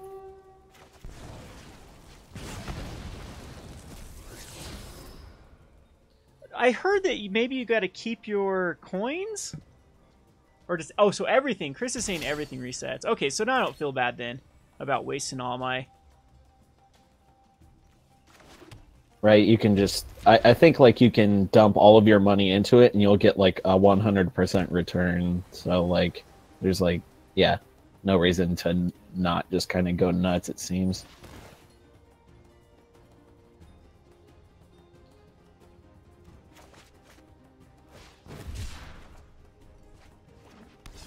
So I think I'm actually facing someone with blue-black Scarab God deck here. Yeah, I think that at this point, I don't know. I think like I went on a huge win streak right at the very. You're playing against new players with bad decks. Of course, that's usually a huge advantage to an experienced player at that point. But now I'm definitely playing against, I think, decks where people have actually. Yeah, look at this. This is blue-black. This is like a real deck I'm facing. Womp womp. All right. I think we still want to throw out our own Champion of Wits here.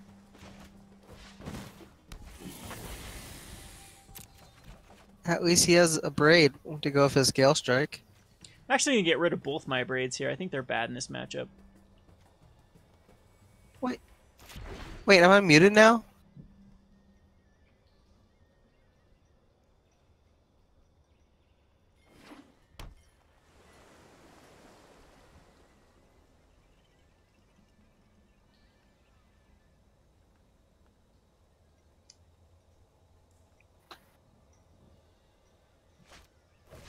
And I think you start with one Champion Wits. I don't think that... Because I got the second one. I bought the second Champion Wits.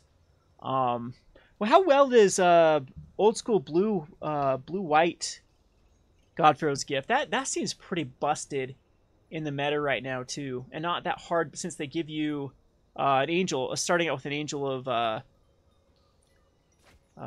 whatever the Banishing Light angel Convention? is.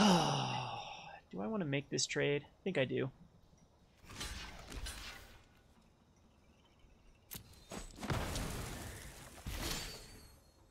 Well then, we'll play a champion as well. Yeah, the Angel of Sanctions. And then you have. I had Regal Caracals. I don't know if they get that you start out with them. That doesn't seem terrible as just an option to throw in there. I guess you don't have Angel of Inventions though. But That's the not really. kicker to the whole thing. In certain matchups for sure.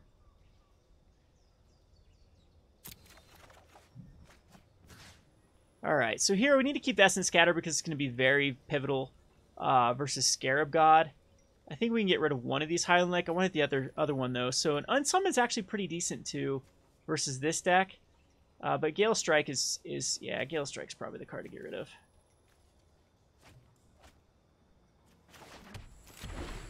Start with one Regal Caracal. So I must have randomly opened one in another pack. The packs they give you with. See the Godfarrow Gift Steps probably aren't going to be... Yeah, Walking Ballista is not a thing. So going for the... and neither is Refurbish. So it really takes about both of those avenues away.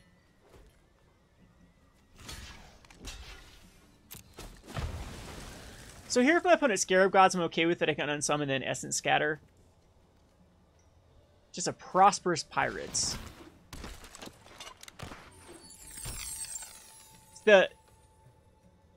Another Essence Scatter. I think I would like to strategic planning, hit a land drop.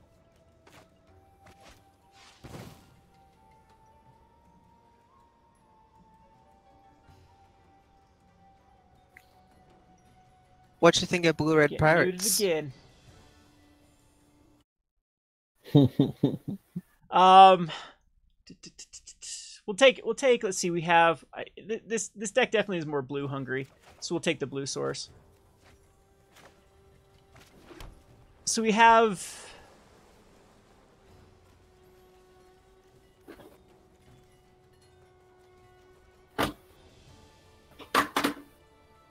Yeah, we have enough to keep up an unsummon, which I'm okay with. So the whole thing is, no, we know my opponent has a Ravenous Chupacabra, so we can unsummon our own Crypt Serpent, which I'm okay with that route. Because we saw the... Didn't we see the Chupacabra off of the... Or did our opponent throw it in the... Oh, threw it in the graveyard. Okay with the Explorer.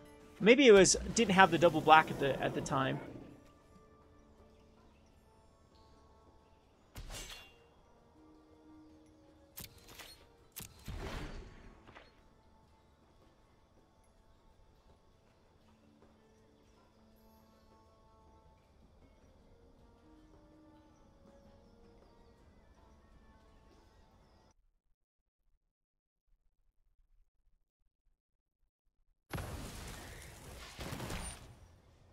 So, speaking of God Pharaoh's Gift, there's the God Pharaoh's Gift.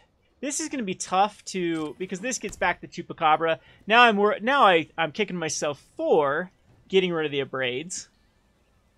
As I don't know if I just allow the Chupacabra to happen here. And I still think I need to unsummon my Crypt Serpent. So, yeah, that's fine. But I think the God Pharaoh's Gift is just going to grind me out. This is a deck that definitely can't handle it, especially with 2 Abrades. I have 1 more in the deck. Well, like we said in chat, no one's seen a God Pharaoh's Gift up to this point. So we can go Crypt Serpent. What else do we have in the graveyard? Champion Wits is Angler Drake too is in the graveyard, and I have no graveyard hate too. So this is gonna be rough. We take 7 damage the next turn. Yeah, we'll do Crypt Serpent again.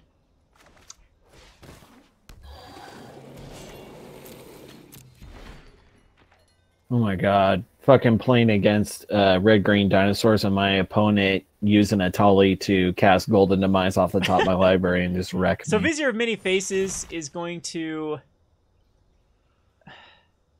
Even unsummoning this isn't that great of a plan. It gets a Prosperous Pirates, but the unsummon's fine on the Chupacabra. And actually we can Essence Scatter the Vizier. Yeah, that's still not even the greatest play. We're just gonna get grinded out here from the God Pharaoh's Gift.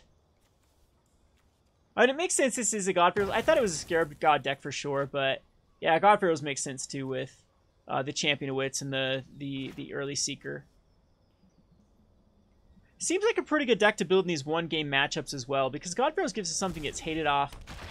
I'm very surprised I didn't get Angler Drake here.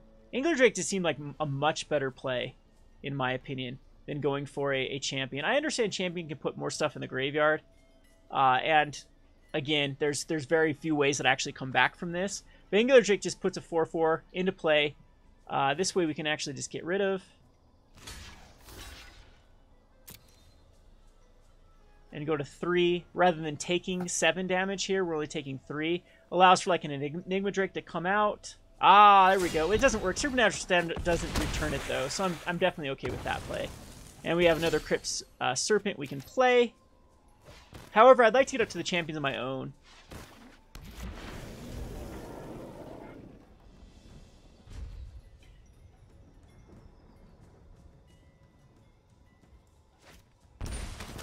And that doesn't do a lot by essence scattering that, because now it just gets it back.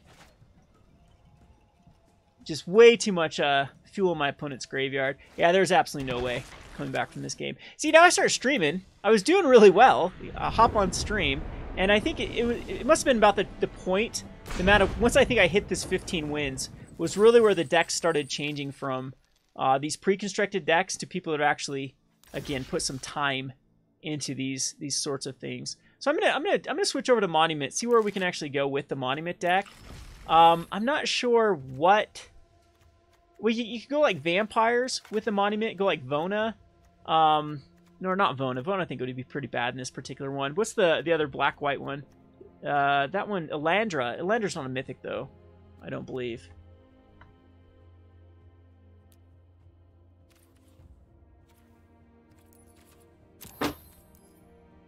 Elanda?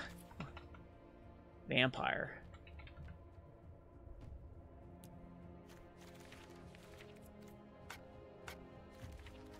Is a mythic.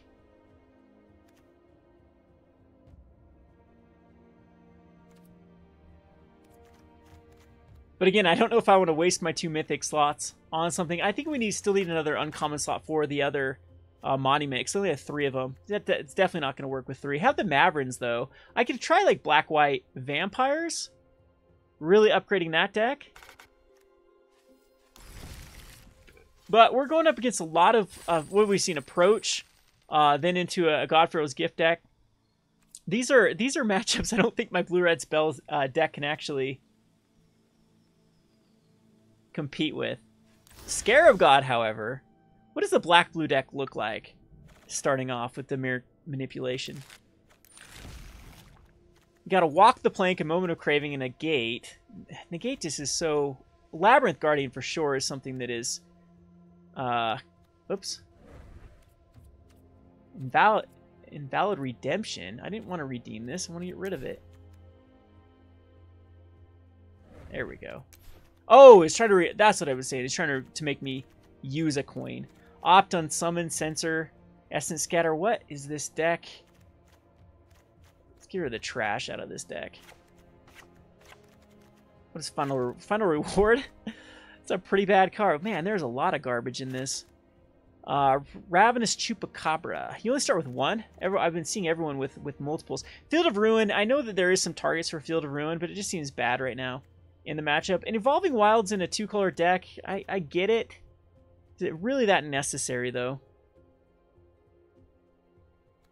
I have noticed that a lot of these pre-con decks just had an insane amount of lands in them. And like the aggro decks that have like 25 to 26 lands.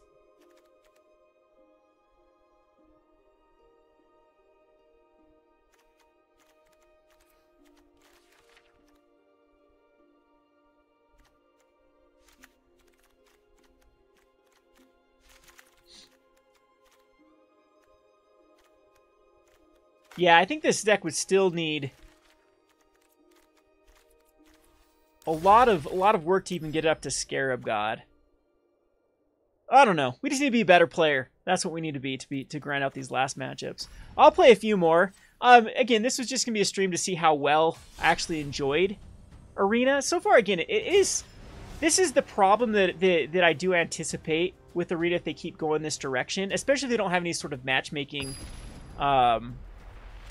or like hidden elo to pit people up against each other, is you're going to have, it's really, especially when you leave it open to the people with the big wallets, it's going to turn into a huge pay-to-win game. Whereas I think the playing field gets a lot easier on even paper or on MTGO, where you can trade for cards. You can literally play MTGO without spending a lot of money. You can build tier decks, tier popper decks, tier standard decks for quite cheap, and then even think about it as renting cards, because as soon as you're done with the deck, you can sell them back to the bots, and a lot of times the buy-sell is razor thin if you do it properly. And I know there's some time involved with that, some education involved with that, but this is literally a pay-to-win when you get to the point where people are going to, day one, are going to be like Jeremy and spend $5,000 on packs day one when the arena comes out, and just have all the cards they need. Whereas trying to grind, you're going to hit these definite roadblocks where you get to the point where people that have actually spent money versus people that have tried to grind it. So I guess that's kind of how they designed it, right? Yeah, but probably. I don't like games that go that direction. Has anyone played something like Clash of Clans before? Or what's the same thing like Clash Royale? It's the exact same concept. You can get so far with skill alone or just grinding alone to where it comes to the point where you have to spend money. And Arena might go down that route if it gets like super competitive, or if they don't have this way to I wish they'd have like a matchmaking system to people that are just going the grind out the route versus people that actually do spend money. Like, don't mix the two, in my opinion. Mm-hmm.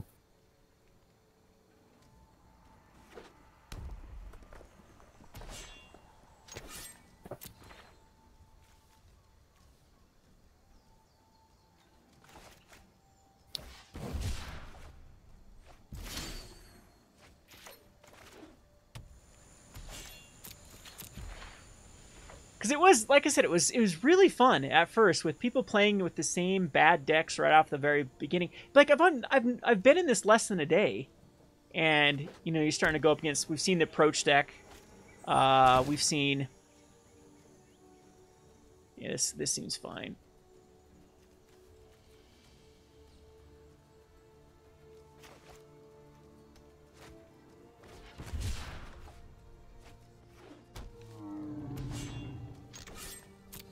Well, I mean, at that point, it's kind of mirroring IRL Magic, right? Like, the one who's willing to put money into the game is just going to be at a better advantage.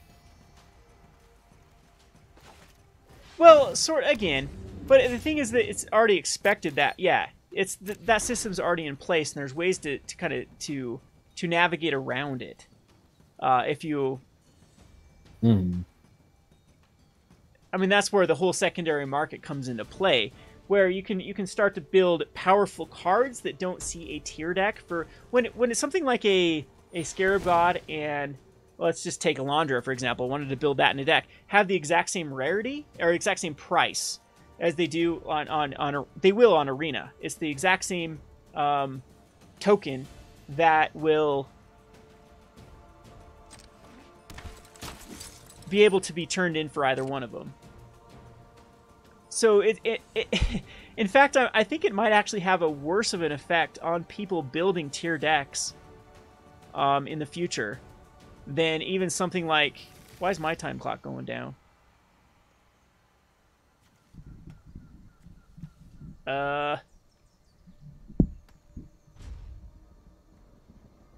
Anyone know? There we go. Must hit some lag there.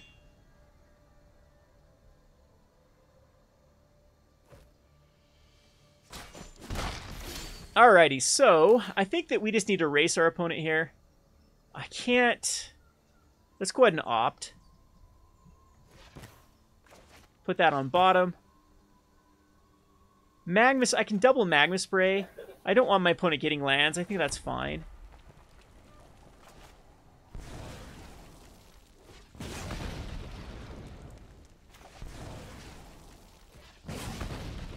And I'm actually going to cycle this Illumination too. No, we're not. No, we're not. Cancel that. We are just going to play the Serpent. No, I do not have enough for the Serpent. Maybe I should check my... So Z, Alt, Z, or Z? Z. Hey, there we go. Yeah, so we'll cycle the Illumination. Rather than Chart a Course, I'm going to cycle this as well. And that way our opponent is on a very fast clock. That's why I like this Enigma Drake when it came out. I was able to identify this, like, on power level, this card was much higher than a lot of the intro. I know you have, like, an Incomplete Merfolk deck with a bad curve, Incomplete Dinosaur deck with a bad curve. Whereas Enigma Drake, it seemed like if you take out a lot of the junk on the higher end, and then just put in cards that they didn't include, like Unsummons, and I think you start out with, like, the Wannabe Unsummons as well. And it makes a pretty good starting deck. However, anyway, going back to what I was talking about with my kind of the thought that I had with... So if a token equals the exact same card, what's going to be the incentive of actually playing with like a bad card? Where everyone's just going to get Scarab Gods because the power level is just... If it's the exact same price, so net decking actually might become more of a problem than a solution to something like Arena. I think. Yeah, I was thinking about that. Like, it seems like net decking is going to be like way more prevalent in this than it would be in real life. Like, this kind of seems like the antithesis of Desolator Magic's idea of fun. Yeah. Eventually.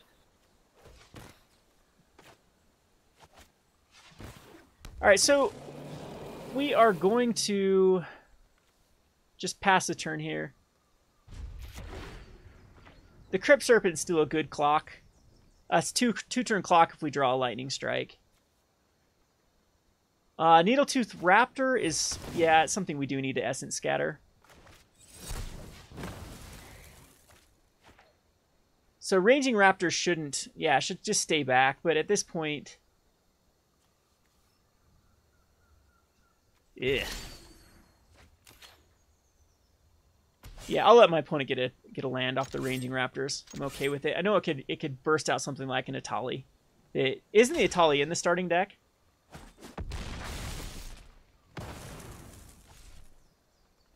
I think it is.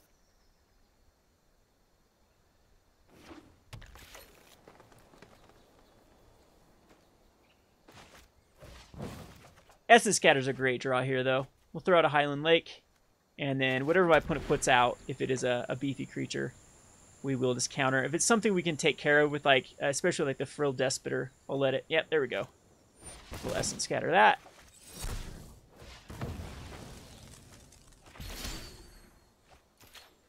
And now we just need to ride this to 2 turns. So I guess if you lose a lot, they might pair you down. Does anyone know if there is like an ELO system to Arena? Or is it just randomly match you up with... I think it just randomly matches, because I've been nothing but paired with rank 4 and rank 3 people. I have yet to be paired against another rank 1 or a rank 2 yesterday, person. It did seem like I was up against decks that were...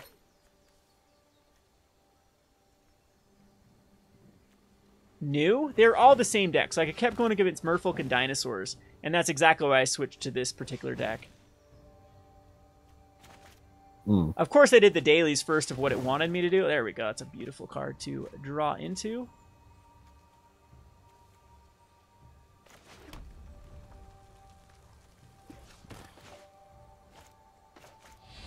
Oh my.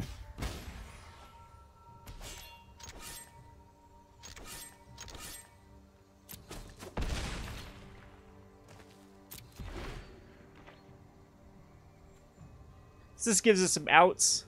Hey, isn't Shock legal? I wonder if Shock would be better. No, Magma Spirit by far is better for this. Shock actually might be pretty... Another Enigma Drake would make this deck better, too. Don't have any tokens left for it, though.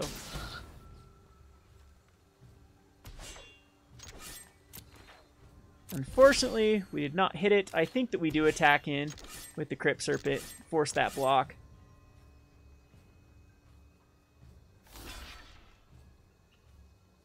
Because I wouldn't be blocking it on the backswing if I wanted to keep it alive, so...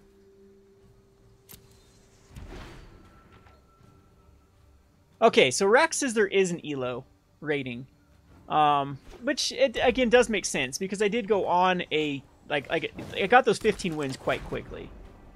Playing against people that they're keeping in bad curve cards. Like, never start with the pre-constructed decks. They just have some... Like, what is the... Like I said, the Tishana? Just a bad...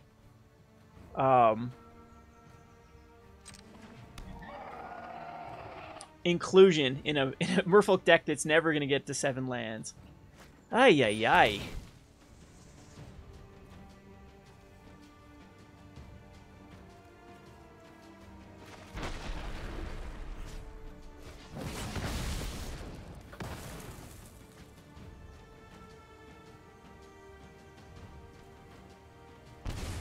Pull for Tomorrow was a great draw. Too bad I didn't throw my land drops out.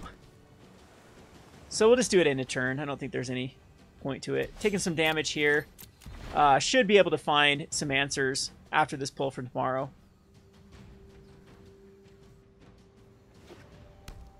Audio is desynced, huh, David? I've never seen that happen on YouTube Live before. Atali. Pull for Tomorrow can get an unsummon. I can get a Lightning Strike too, so... So 1, 2, 3, 4, 5, 6, so... Whoa, whoa, whoa, whoa, whoa. Glad it asked me for a confirm there. A lot of things on MTG Arena do not ask for a concern. That would have been a blowout. And we hit the Lightning Strike. Okay, perfect. So just throw a mountain away. and then we win on the upkeep here.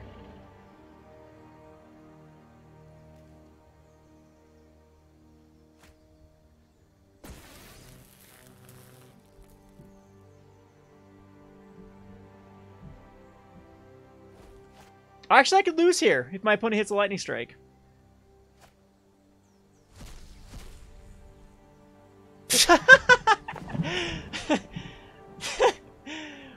Wow.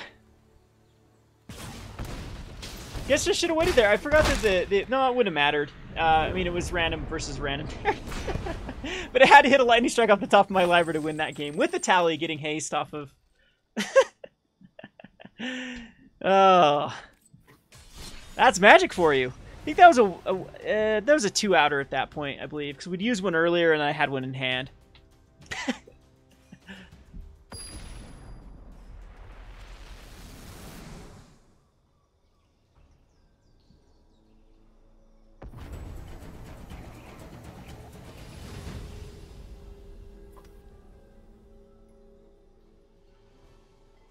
I had 2 in hand, so it was a.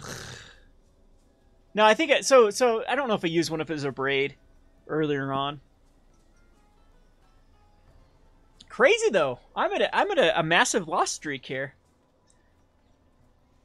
That deck definitely wasn't tuned. That was just a beginner deck as well. So these matchups should be hopefully easier. If my ELO rating just got wrecked.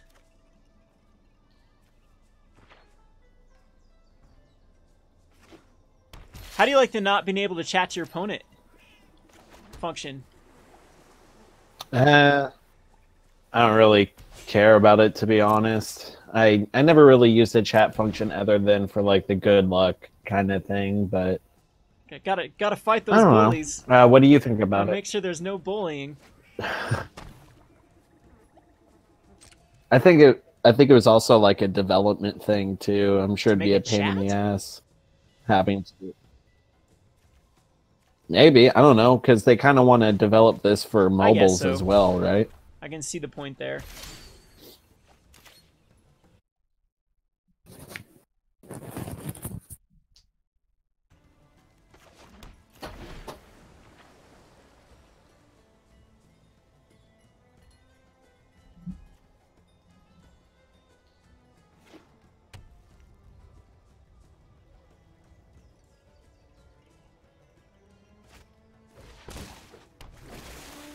Doesn't that just show, too, that, like, there's some weird stoppages on this? So I hadn't passed... Oh, it is saying resolve. No, it didn't say resolve on the Jade Light Ranger. So it's just showing my opponent I don't have an Essence Scatter in when it did that. Because I didn't have a chance to respond to the Jade Light. So there are some little nuances like that that can give your opponent some information.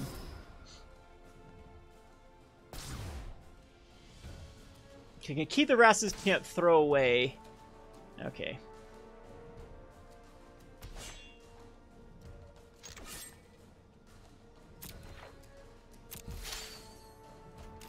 That would have been a nice card to have. Last turn. So I'm going to do the Champion of Wits. I do need to find the red source, so I'm not sure that Unsummon is key here. Jeez. We definitely... The Magma Spray does seem to be something I can throw at the moment. So the Unsummon and the Magma Spray. Or Supreme Will too. No, I still need to dig for a red source. But still want the other blue source in hand. Gets me towards that Crypt Serpent, which can get Vraska's Contempt. But if we can draw a land, we can protect it at that point. And I do think it's worthwhile to block here. I don't think the champion's going to get more value off than that. And there's where the Shadowed Caravel. So this is an Explore, all-out Explore deck. Okay, so now we get the Mountain. No, I want to protect whatever the Crypt Serpent only does have 4 in graveyard, so it'll cost 1 more. We want to Essence Scatter something and then keep it up. I think is the right play. Otherwise, it just gets Vraska's Contempt.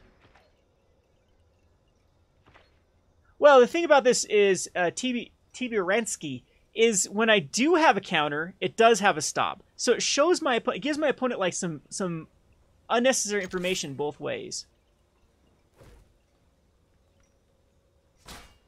Knowing that I have ways to interact.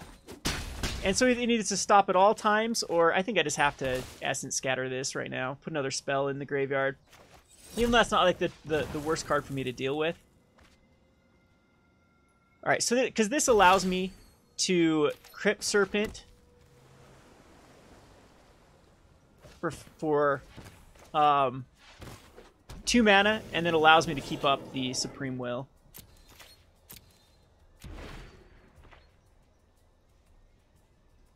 Oh, so Jonathan says I can do it on full stop mode. Okay, well that's good to hear.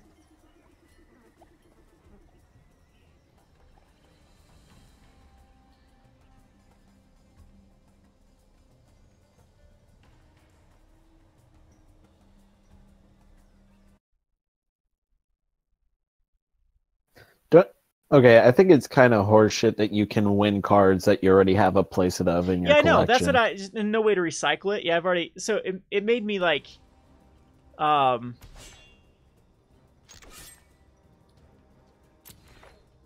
it just gave me an Evolving Wilds. It also was like, thanks. Did that to me. I bought 4 Fanatical Firebrands, and the very first thing I won was a Fanatical Firebrand. Like the very first, like, because I was trying to do like this mono red Hazoret deck because I thought it'd be the quickest way to grind through it. I wasn't, because like I'm gonna grind a bunch of free cards. But then I realized that the like Hazard Aggro is probably pretty bad positioned when there's this deck, the Black Green Explorer. That's one of the matchups that's actually good.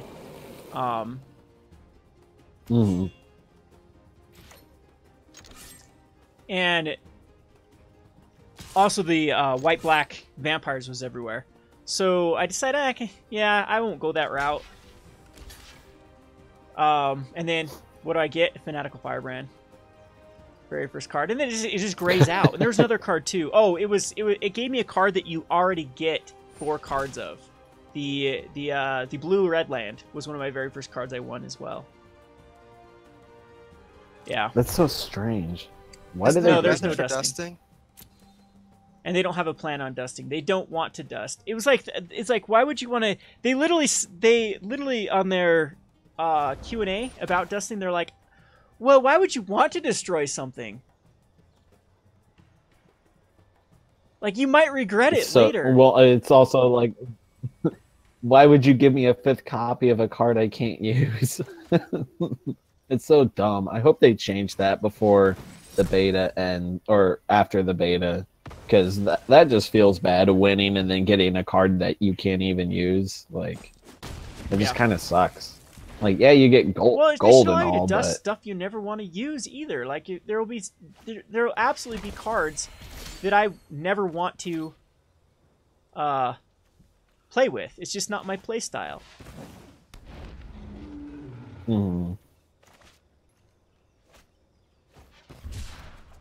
Or when they reprint Negate for the 5th time after MTG. Yeah, exactly. Negate, naturalize. That for a while. Those, yeah, Tormenting Voice for the 50 billionth time in a row. Exactly. Everyone's gonna have tons of those, and then yeah. You should not be able to either win something you have more than 4 of, and maybe they will implement that.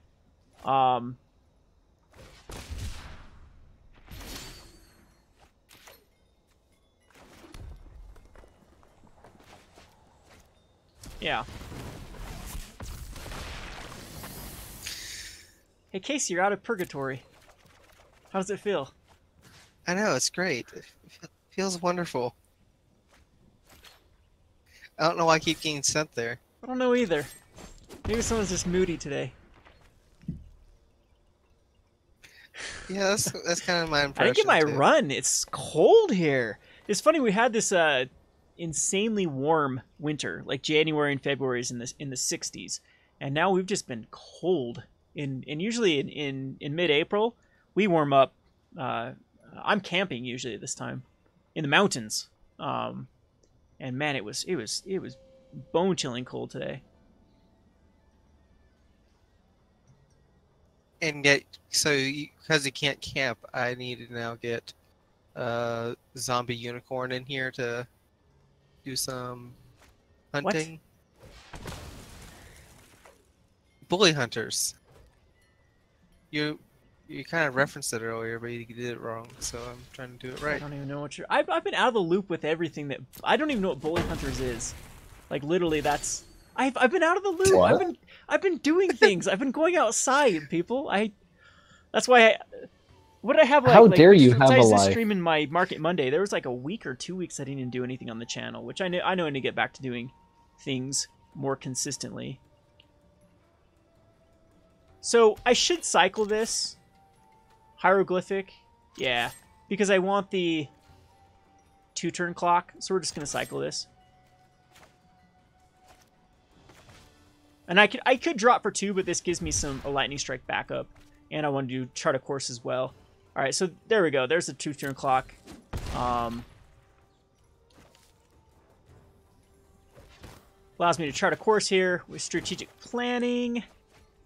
Yeah, I think what we'll do is put out the backup Drake, and then we have the lightning strike. So we're gonna win a game here against looks like a not tuned game deck. So we're back to. You can say GG. Where is it? Good game. I just did How it too. they See, game to you? you click on your Minotaur and oh. Here comes a fog effect. Ah, damn.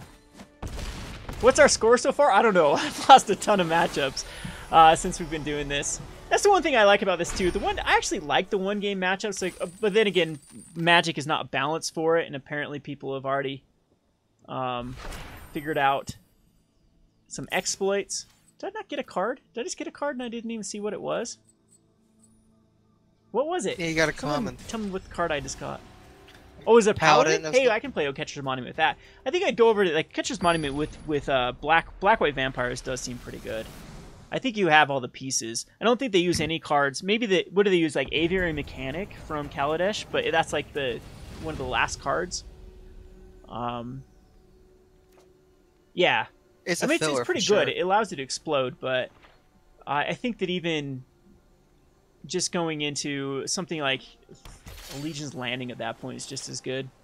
They use Legion Landing in that one, though. That's the 1-drop. And they use the 2-1. I don't know. It's been forever since I've even paid attention to Standard. I keep hitting F6 and it's not doing anything.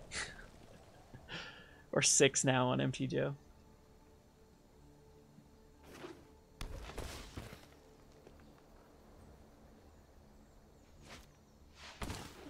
Hey, it's Merfolk. See, we're back down to like the pre-con decks.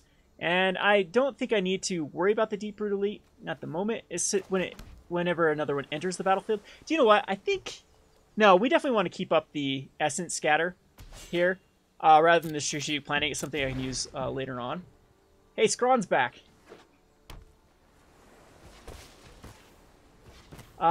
This one... Is he in the chat? I don't care. Put a +1 on each up to 2 target Merfolk creatures.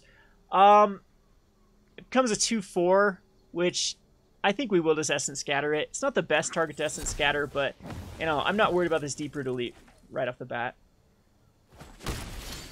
And still at this point, we could go strategic planning to try to find something like a Magma Spray, but I think, again, just keep up the removal is fine.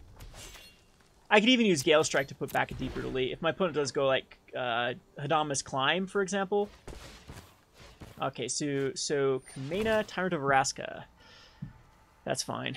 I think what we're going to do is we're just going to Gale Strike the Deep Root. Doesn't seem like the best play, but it sets my opponent back a turn. Which is terrible for Deep Root Elite. This is the last thing you want to see is an Unsummon effect on Deep Root Elite. Because it's going to take a while for it to get back to where it needs to be. I could double on this. How much of a pain is the Kumena Tyrant of Araska? But again, the Lightning Strikes can go to the Noggin. I think I just want to strategic planning here to try to find, yeah, an island. Kumena needs 3 3 merfolks minimum to actually be Well, it can get anything. unblockable. Yeah, I agree. And what do we have for Crypt Serpent? We have strategic, so we're 1 off from casting it. But we can kill whatever comes out here, too. With an Abrade.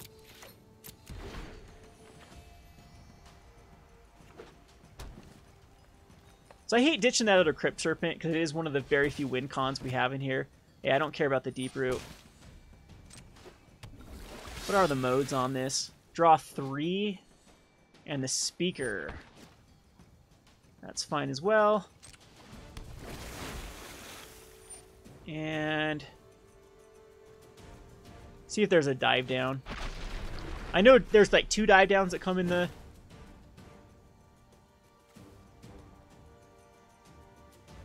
Okay. So take 2. The unblockable damage is going to be sort of a threat, but not staring down a 6/5. So...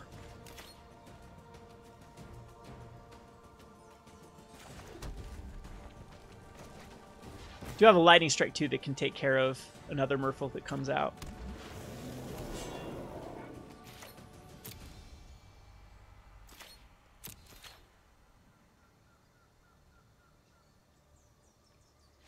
Unsummon.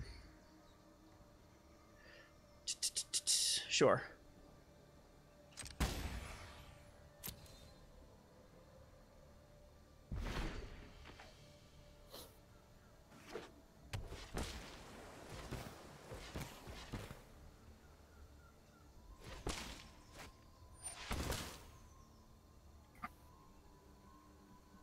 All right, so let's see what the Forerunner.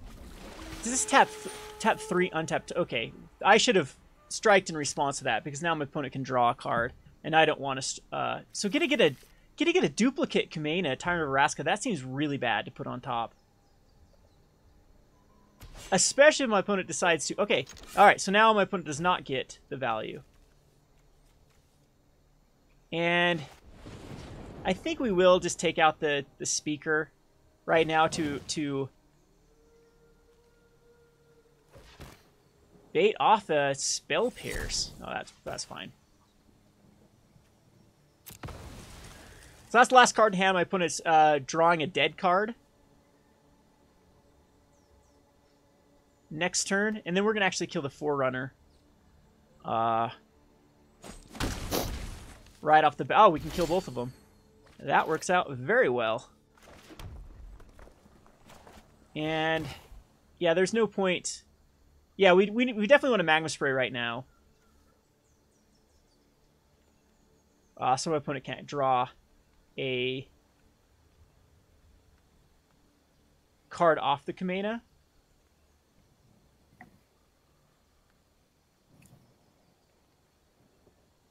I think your opponent overvalued how much you actually care about Kamena. Yeah, exactly. This deck I don't think does. It definitely is a good against, like, to grind out control decks. I'm not necessarily... I'm a tempo deck, though, not a control deck.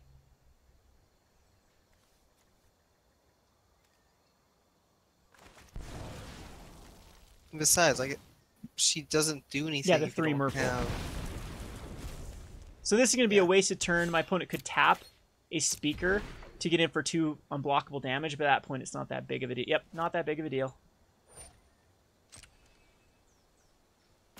And I'll trade 2 damage per turn all day long for 6. We're just going to kill whatever comes out the next turn. It might respond to one of them. I could probably, you know, we can actually just cast a Hieroglyphics to try to hit some, you know, yeah, and there's another land drop. That's perfect. And that gives us Opt and Chart a Course if I want to go that direction, but I think keeping up Lightning Strike's the right route.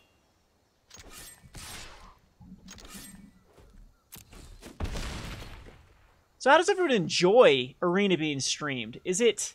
because this seems a lot, kind of pointless to me. For you know, I've never been much of a person to watch streams to begin with. It seems very hypocritical now I'm streaming and telling people not to watch streams. I like MTGO for watching decks and then skipping around in the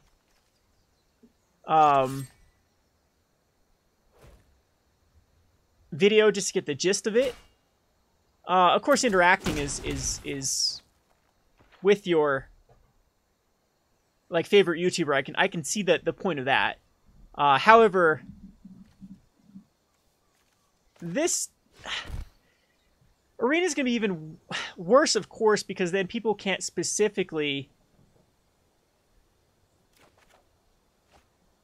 watch what they want to be watching. Like, I understand maybe people get tier decks, but I mean, they're not even tier decks without Kaladesh right now. So that kind of takes that point away. Okay, so I can make a copy of a Crypt Serpent. I don't think that matters. My opponent's not going to win this damage race. I'm just going to chart.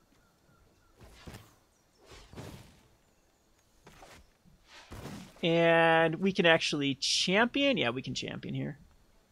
That gives us a blocker, forces my opponent to tap it down. I don't know what that one card in my opponent's hand is. At this point, we can just get rid of the Vizier. And I actually don't even need the other champion.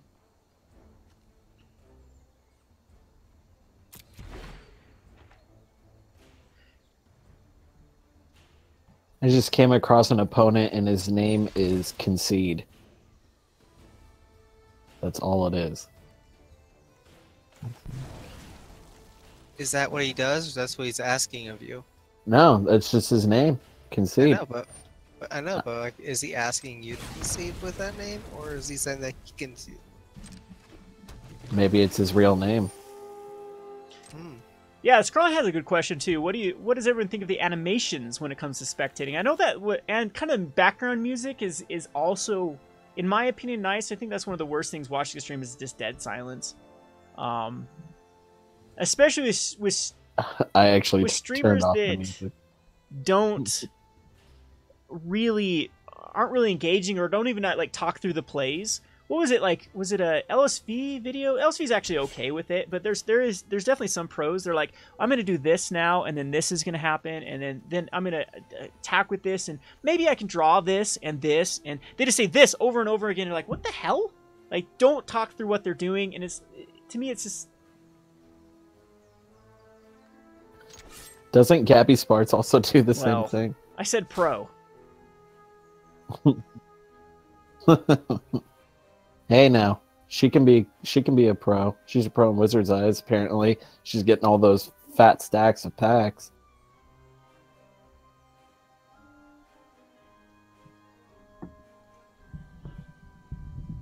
Yep.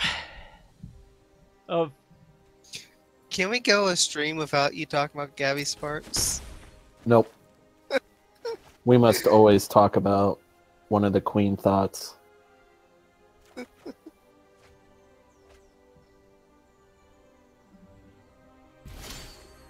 All right, so one card to hand, it definitely could be the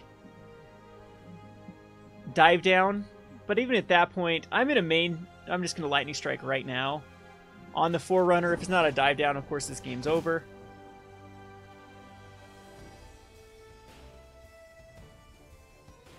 There we go.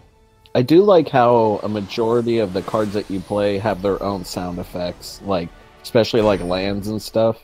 Well, it's a nice when MTGO touch. can't even fix Gitaxian Probe, it kind of pisses me off, though.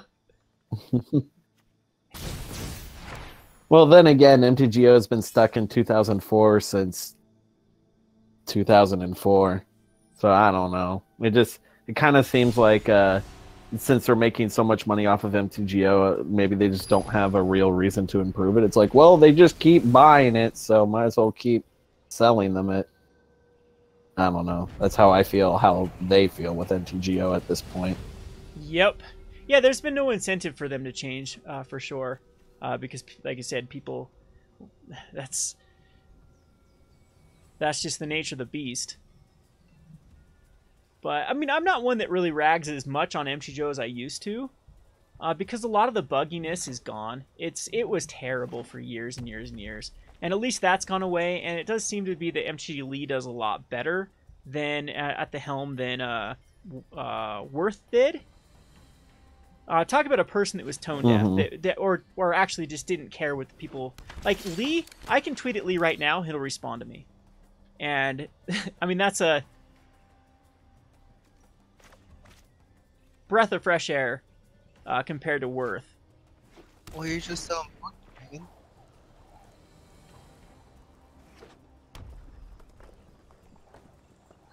Oh man, I'm getting pirated. Where's my magma sprays? Are you playing against Terra right now? Dark to Ross. Have no clue.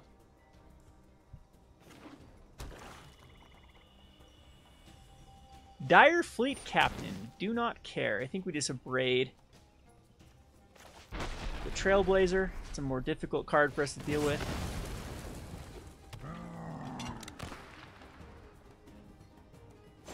And yep, that's fine. So I didn't want to Essence Scatter the Dire Fleet Captain because we're just gonna Gale Strike it back, and that saves more damage in the long term.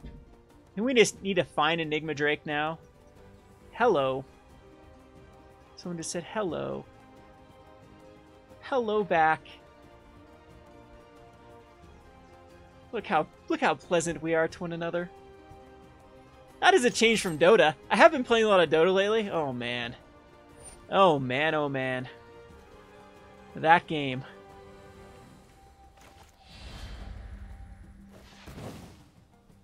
Pro tip to anyone. Do not build Battle Fury on Alchemist in Dota. Otherwise you'll get yelled at by a bunch of teenagers and told that you need to go slit your wrists.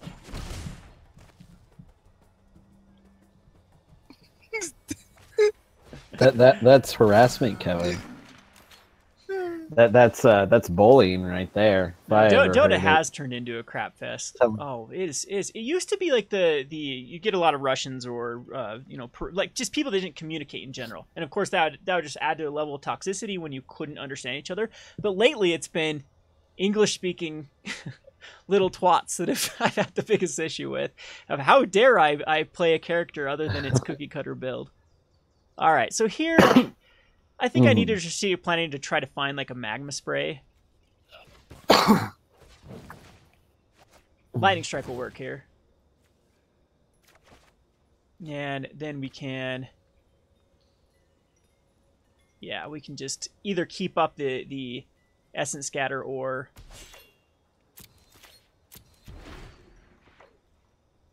lightning strike away the Dire Fleet.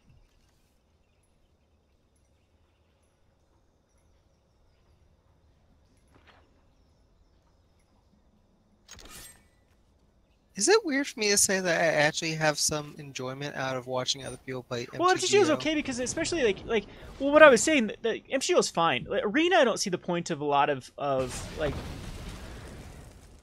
because it's not going to be as skill oriented with the, of course, not playing with full cards.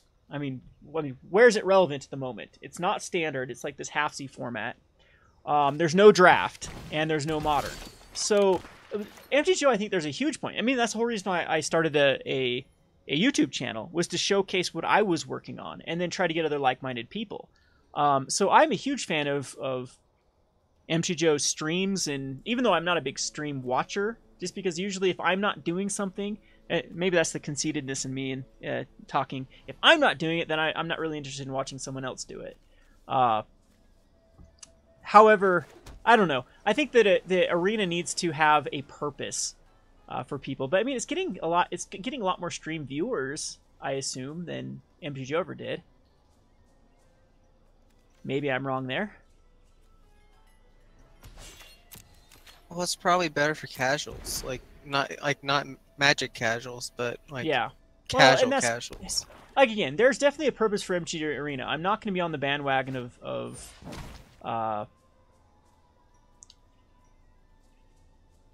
knocking on the game if they can still maintain MTGO at a decent level where I can still experience being able to get cards, build cards, play it without massive interruptions or problems with the... They still haven't fixed... There's a popper card out, Spinning Darkness. Still haven't fixed Spinning Darkness, for example. It's what's broken with it only that? works like half the time. What's that card do It again? is, you can remove the top 3 black cards from your graveyard to do 3 damage to a creature and gain 3 life. So it's insanely good against Delta. It's pretty freaking awesome. Hmm.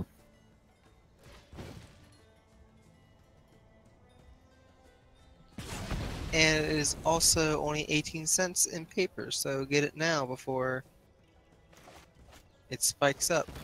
What was it printed in? Weatherlight. Oh, okay. Oh, I thought we were even past the main phase there. I played that one terrible. All right, so we're just gonna Supreme Will or Chart a Course. Yeah, we'll Supreme Will.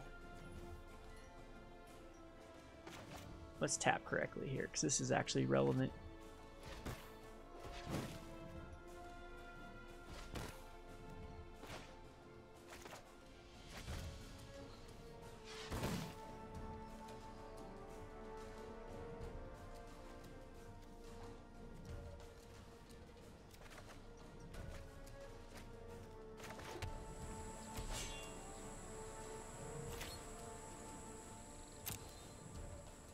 Yeah, Rax, I agree with you too. Like, again, the graphics look better. I'm not going to say the graphics on this game are anything spectacular, because again, this still feels dated to me. This feels like 2005, 2008, as far as games are concerned. There's still, if you click on cards and look at just the detail in them, it's not that great. And they probably did that for a reason, like you said, for mobile, so that it can be compatible with mobile. You don't want something that's resource hungry to, you know, it's not feasible on mobile at that point. It's better than Puzzle Quest.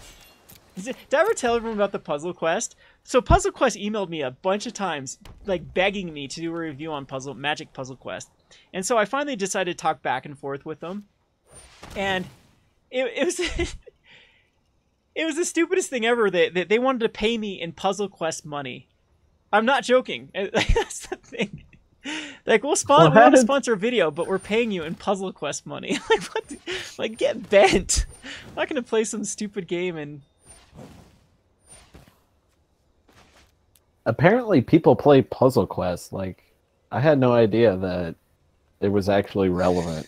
It's a Connect 3. I gave it a try for a little bit, and then it got really, really boring, because it's still just a Connect 3. Jeez, I'm going to throw the Champion of Wits away. Okay.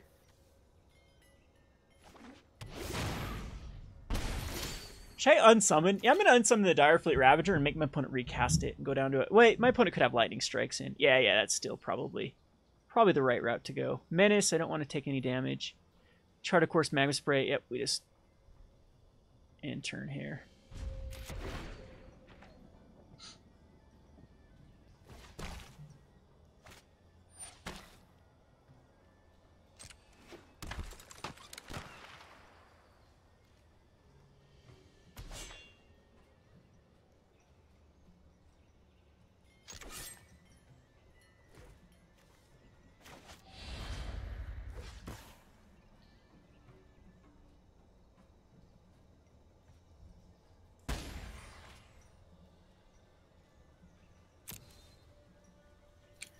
I will say that lifelink is the most broken mechanic in Puzzle Quest, though.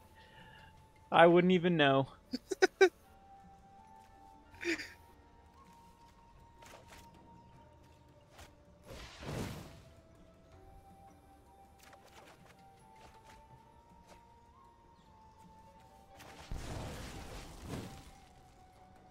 Must say this is much easier playing against non-tuned decks.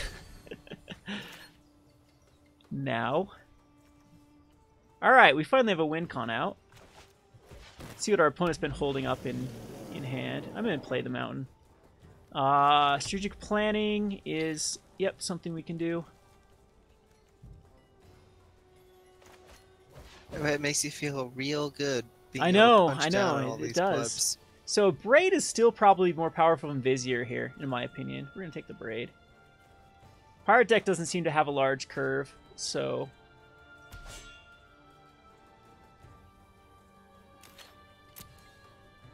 Scrawn, I don't think this game's been necessarily close. I mean, the damage was optional. I could have played around the damage, but that's one thing that people need to understand, that, you know, your life total is absolutely a resource. Ugh, I can't even protect the Walk the Plank here. This is a Merfolk, right? Cryptic Serpent? It's kind of Merfolkish. How can you make my serpent walk a plank? It doesn't have legs. Alright, that's fine.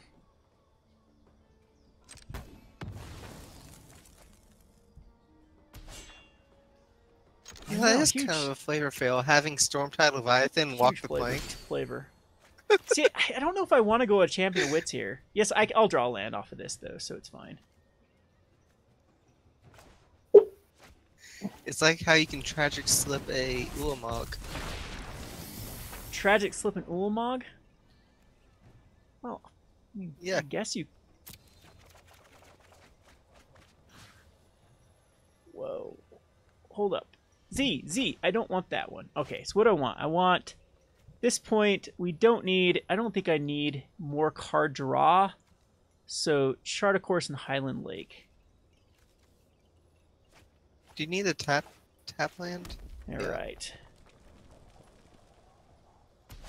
So now we just Essence Scatter or whatever. I mean, I could still die to the... like a running Lightning Strike.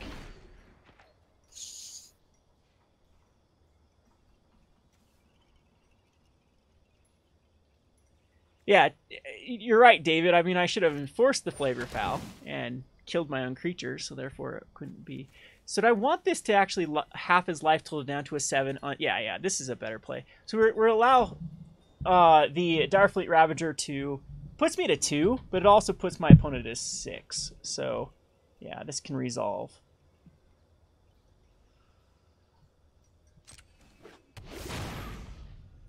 Or 4 and 8. Did it say rounded up? Oh, half your life, a third. Ha, not a half. Okay. So now we can just unsummon it.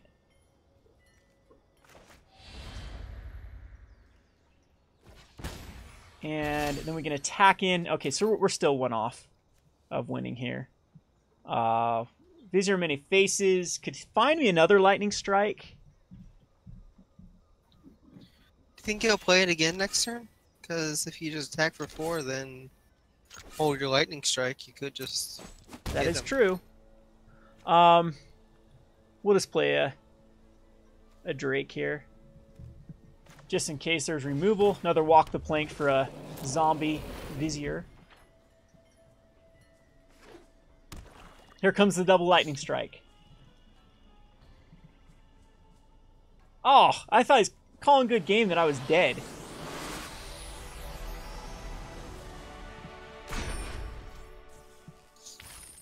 Yeah, you're right. There you go, Sir Shabadobi. That would be better instead of unsummoning it, just copying it. And then, because that's 5 in the Lightning Strike. Yeah, that would definitely have been better. Alrighty, what do we get here? A Pursue Glory, that's crap. We'll play one more. And then I'll call it a day and get back to sorting our Magic cards. By the way, Casey wrote a great article on how to send us your bulk. Here's my shameful or shameless self-promotion for our website. Zach today was talking about how he is almost done sorting. So let's make Zach's life miserable. If you have any bulk lying around, we do pay a competitive rate for your bulk. You can go check out that article on Rogue Deck Builder. We'll pay for your shipping as long as it's paid for ground. So we'll reimburse that, as well as give you store credit towards anything you can get at the Rogue Deck Builder store. So playmats, sealed product, popper decks, standard decks if we have them in stock. And I need to update that. We'll update the store here. Got a lot of cards in, got a lot of more stock in, and whatnot. So again, any draft trash you have lying around, let's make Zach's life miserable. We can't maybe having him not doing anything. Then he starts like painting. He starts like making t-shirts and painting and. No, I've not received anything at the moment. You need to add t-shirts to your store. What? Well, you need t-shirts in the store. That's what everyone. How about Casey? Find us a good t-shirt vendor, and well, I need to get in touch with Greg again. Greg had an entire line of t-shirts ready to go and a vendor, but we just. I sent him an email last night. Aren't you just the best? Mm-hmm. I know. Who ever knew you? And get here.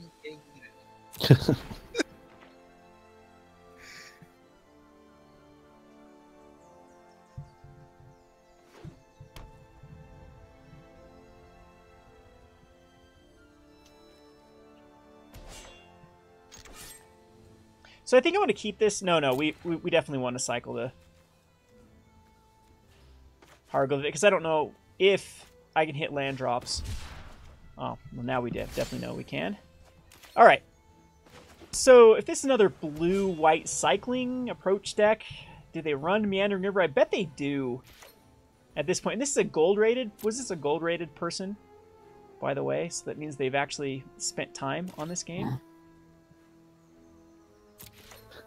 My opponent casts a lay claim on my Lannery Storm. And I have 2 Moment of Cravings in my hand. It's going to be sweet.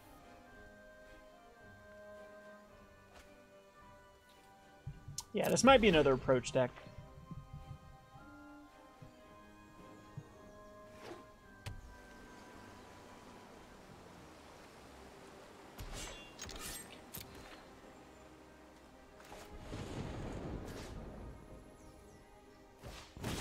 Feels bad to use that, but at this point,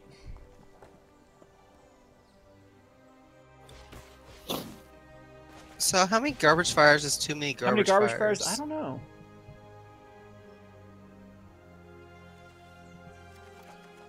So, Because you might get a lot of garbage fires. I'll hit the land drop just because pull for tomorrow can actually, if we draw to pull from tomorrow, it's more relevant.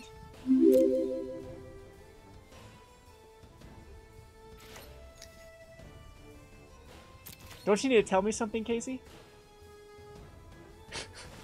Oh yeah, Angel Death subscribed. Yeah, this looks like another approach deck. Ugh, annoying. This is a bad matchup for me. You think they'd be out of garbage fires though for that garbage fire sale, right? The iconic and the Eternal Masters booster box. Hey, this isn't an approach deck. Yeah, we'll Essence Scatter this thing.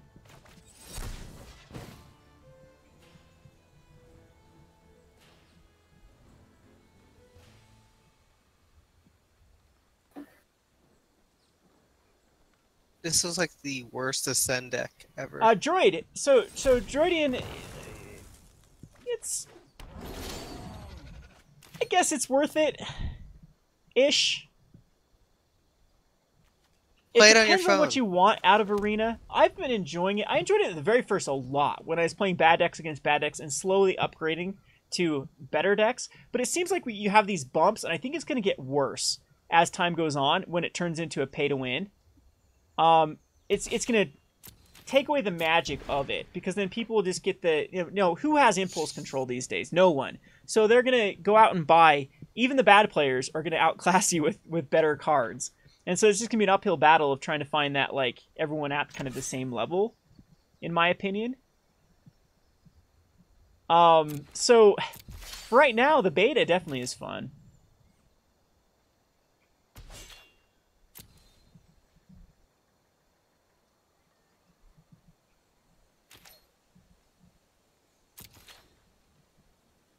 But no game breaking. Yeah, so far I haven't seen any game-breaking bugs. Do I want to Supreme Will that? My opponent does seem a little bit shot on lands, so yes, I do.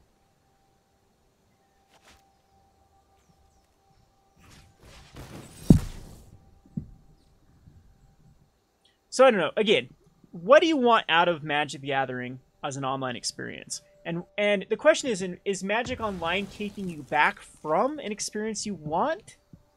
If so, then Arena might, because again, as a player, as a deck builder, MTGO has its problems, but it's reasonable. I can't not do things on it that I'd want to do other than cast Spinning Darkness. But other than that, you can draft, you can play, and it's got very, very high competition. In fact, that's why in my local scene, I'm by far the best player here. And it's because I play MTGO. It forces you to get good or go poor really, really quickly.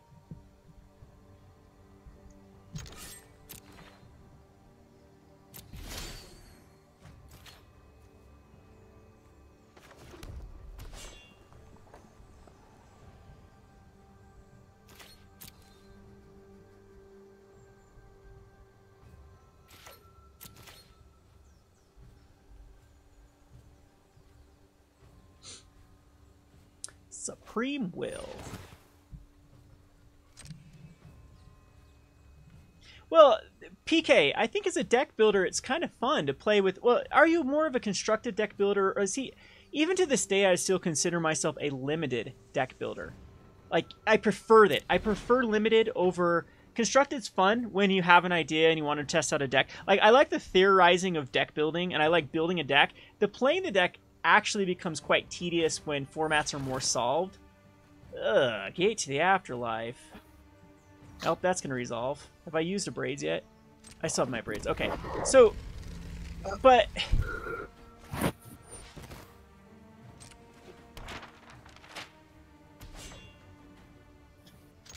Anyway, what was I talking about? Yeah, so to me, this is Magic. This is the pre-releases, the drafts, the leagues. That's where I get the best experience out of Magic. And kind of, that might come kind of shocking to a person that made a channel specifically for Constructed called Rogue Deck Builder that was trying to brew rogue decks to compete in the meta. But that was more of a response to really the spike mentality around the time period of when I got back into Magic more than anything. Before I even got into Constructed, I was a limited player for the longest time. And so I didn't even care too much to even play Constructed. Because even clear back in the early 2000s, it was still it was riddled with one or two decks, and a lot of times you'd still it wasn't the days of the mythics, but you'd still have cards that would hit the $20 price tag, and it was like, I don't want to buy 4 Jits. That just sounds miserable to spend $80 on 4 cards. And so even back then, I was predominantly just a drafter and limited. So it feels kind of nice to come back to a setting like Arena where you're playing with bad cards, you're slowly building up your collection, you're playing as other people that are doing that. It's usually that one person that ruins your play group. In our play group, it was clear back in the day was a high schooler. It was a person that then net decked before the internet. That's how old I am. Went on a Scry magazine and found a tier 1 deck and bought it. Called up a shop and bought the entire tier deck. And it kind of ruined our Constructed play group.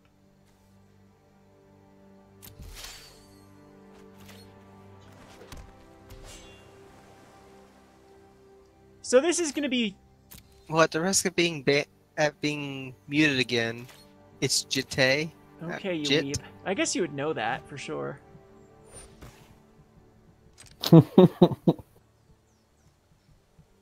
Yes, how's I would everyone's know that Blink Queen because... doing, by the way? Still taking off? The thirst still real? Taking over the Oh, internet you're talking yet? about Sickly?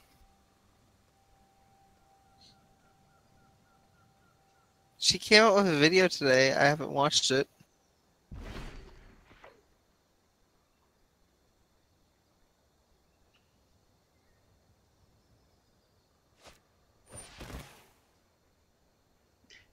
That seems very preemptive, right? 1, 2, 3, 4, 5, 6, 7, 8, 9. Why wouldn't you wait a turn for secrets? I mean, guess if you need the 2 cards.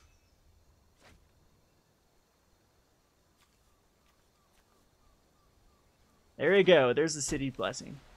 At this point, I still don't think a Lightning Strike off the Snubhorn Sentry worth it. Yeah, sure. Does trigger off the gate. I don't want Godfarrow's Gift coming out, but we can hit a Braid at that point. Knowing how my opponent is pretty negate happy, we could draw out a negate here, and I could double Magma Spray.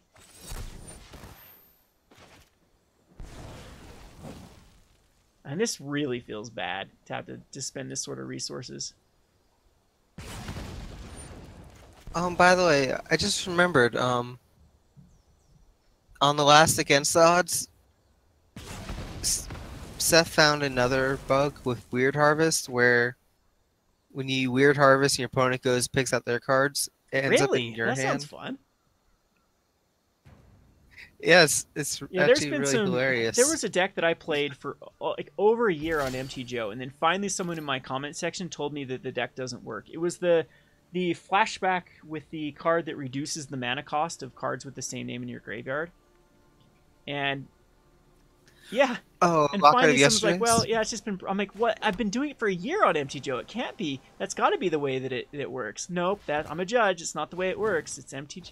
And and then I tried it. It wasn't even that long ago. I tried again. It's still not fixed. But it's funny because they'll end up banning people if you know that it's working improperly.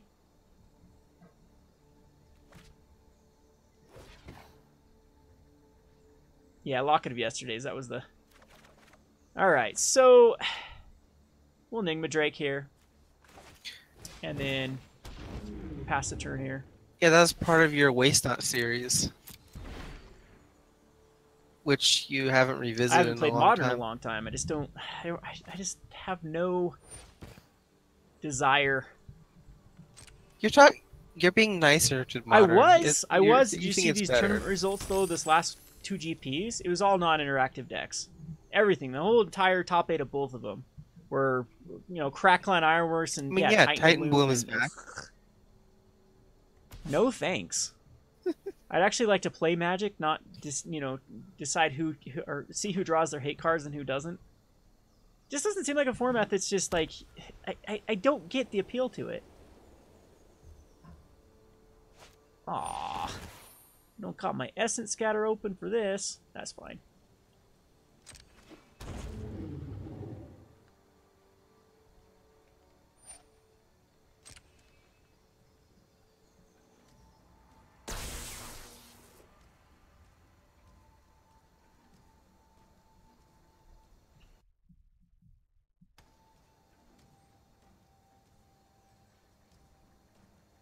Need to draw one of my champions.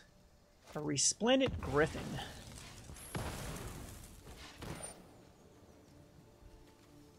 So this puts a counter. What is that? Oh, I guess I should have looked before I opted over top of it. See you, Marcello. I always murder your name.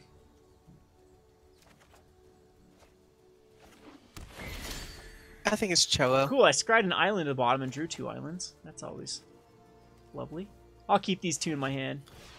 Some things never change, right, Kevin?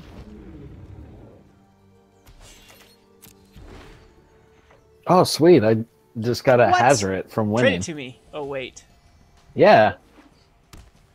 Right? No trading. Angel of Sanctions. I guess that can be Essence Scattered. It's getting the gate close, plus I can come back. Sure. But I need my good old Enigma Drake to survive at least 1 turn.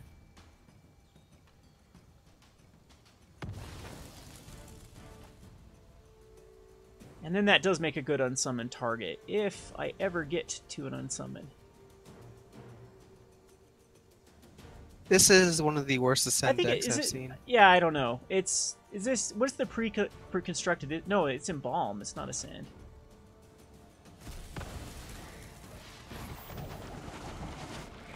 Well, they're running a lot of Ascend cards, and it just seems bad. Yeah. Well, we definitely flooded out bad on this game. Haven't found any of the discard or the fixing.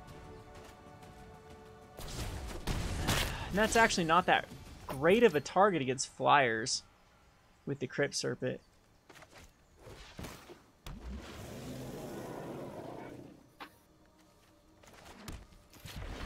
Because I'm taking 10 damage here. Yeah, I actually don't think an unsummon... Yeah, unsummon actually does win me this, because I'll bounce back an Angel and then have a blocker. But the Resplendent Griffin's going to get out of control quite quickly. Yeah, this game's over. Flood is still real in this arena. Yeah, like I said, some things never change. My opponent did tap out. Does that change anything? No. Sunscorched Champion is another threat I got to take care of. I'm dead here.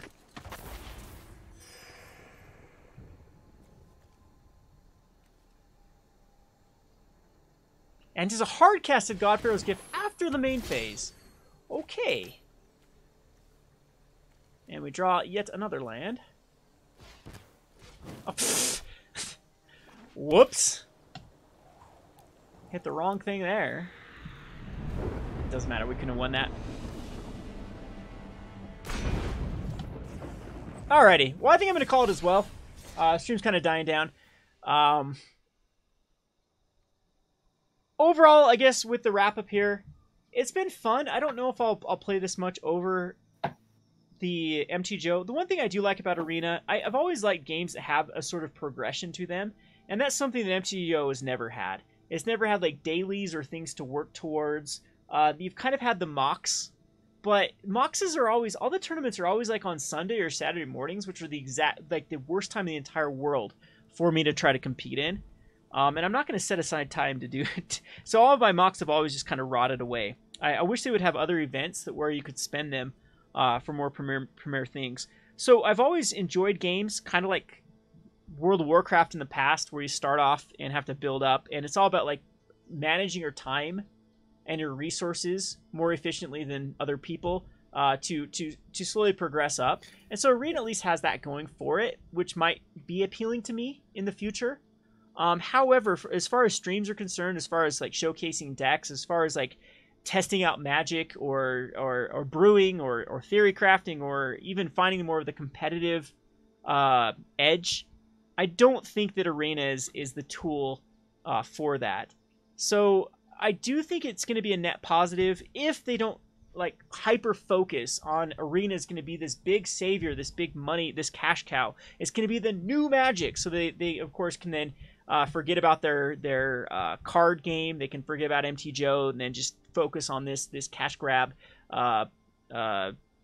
Like, yeah, well, yeah, Chris Cox is what do they call the kind of the people that have the poor impulse control, the gambling effect to it. What do they call there's a term that they've for these type of games that they've psychologists have come out and even said that it's just like the need, the desire that people that can't wait, like that's happened to Clash. I remember reading somewhere that it'd be competitive in Clash of Clans. It was $1,000 a week if you wanted to stay on that high competitive level for a pay-to-win type platform. And I don't see MTG Arena really shying away from that. Or how it's going to affect it too is just people that have all the time in the world. So some streamers that like to stream for like 6-8 hours a day, yeah, they're going to get everything they need to. It's going to be incentivized for them because you're going to get donations and views and everything while they're doing it, and then slowly build up their collection. And so for them, it's definitely the incentive there to actually spend the money is going to be good enough. But I don't know. I hope this doesn't end up being a net negative for the MTG community, and does act as a gateway drug to what I would consider real Magic. I don't know. That's my overall analysis for it. But yep, what does everyone think in the stream? Have you played beta? Have you enjoyed it? Do you have something that you can take away besides what I've experienced? Again, I've been playing this less than 24 hours ago is when I actually downloaded it. So I think I got the gist of it, and yeah, I don't see much much going forward with it. Draft might be fun if they do allow draft, but again, you can already do it on MTGO, so what's the point? And are they going to do it as a league? Like, that's one thing I missed from MTGO is when they took away 8-man queues for draft and did that god-awful league. If you want to see one of the worst drafting experiences ever, play Ixalan Draft League on MTGO. Those are things that are never meant to cross-pod.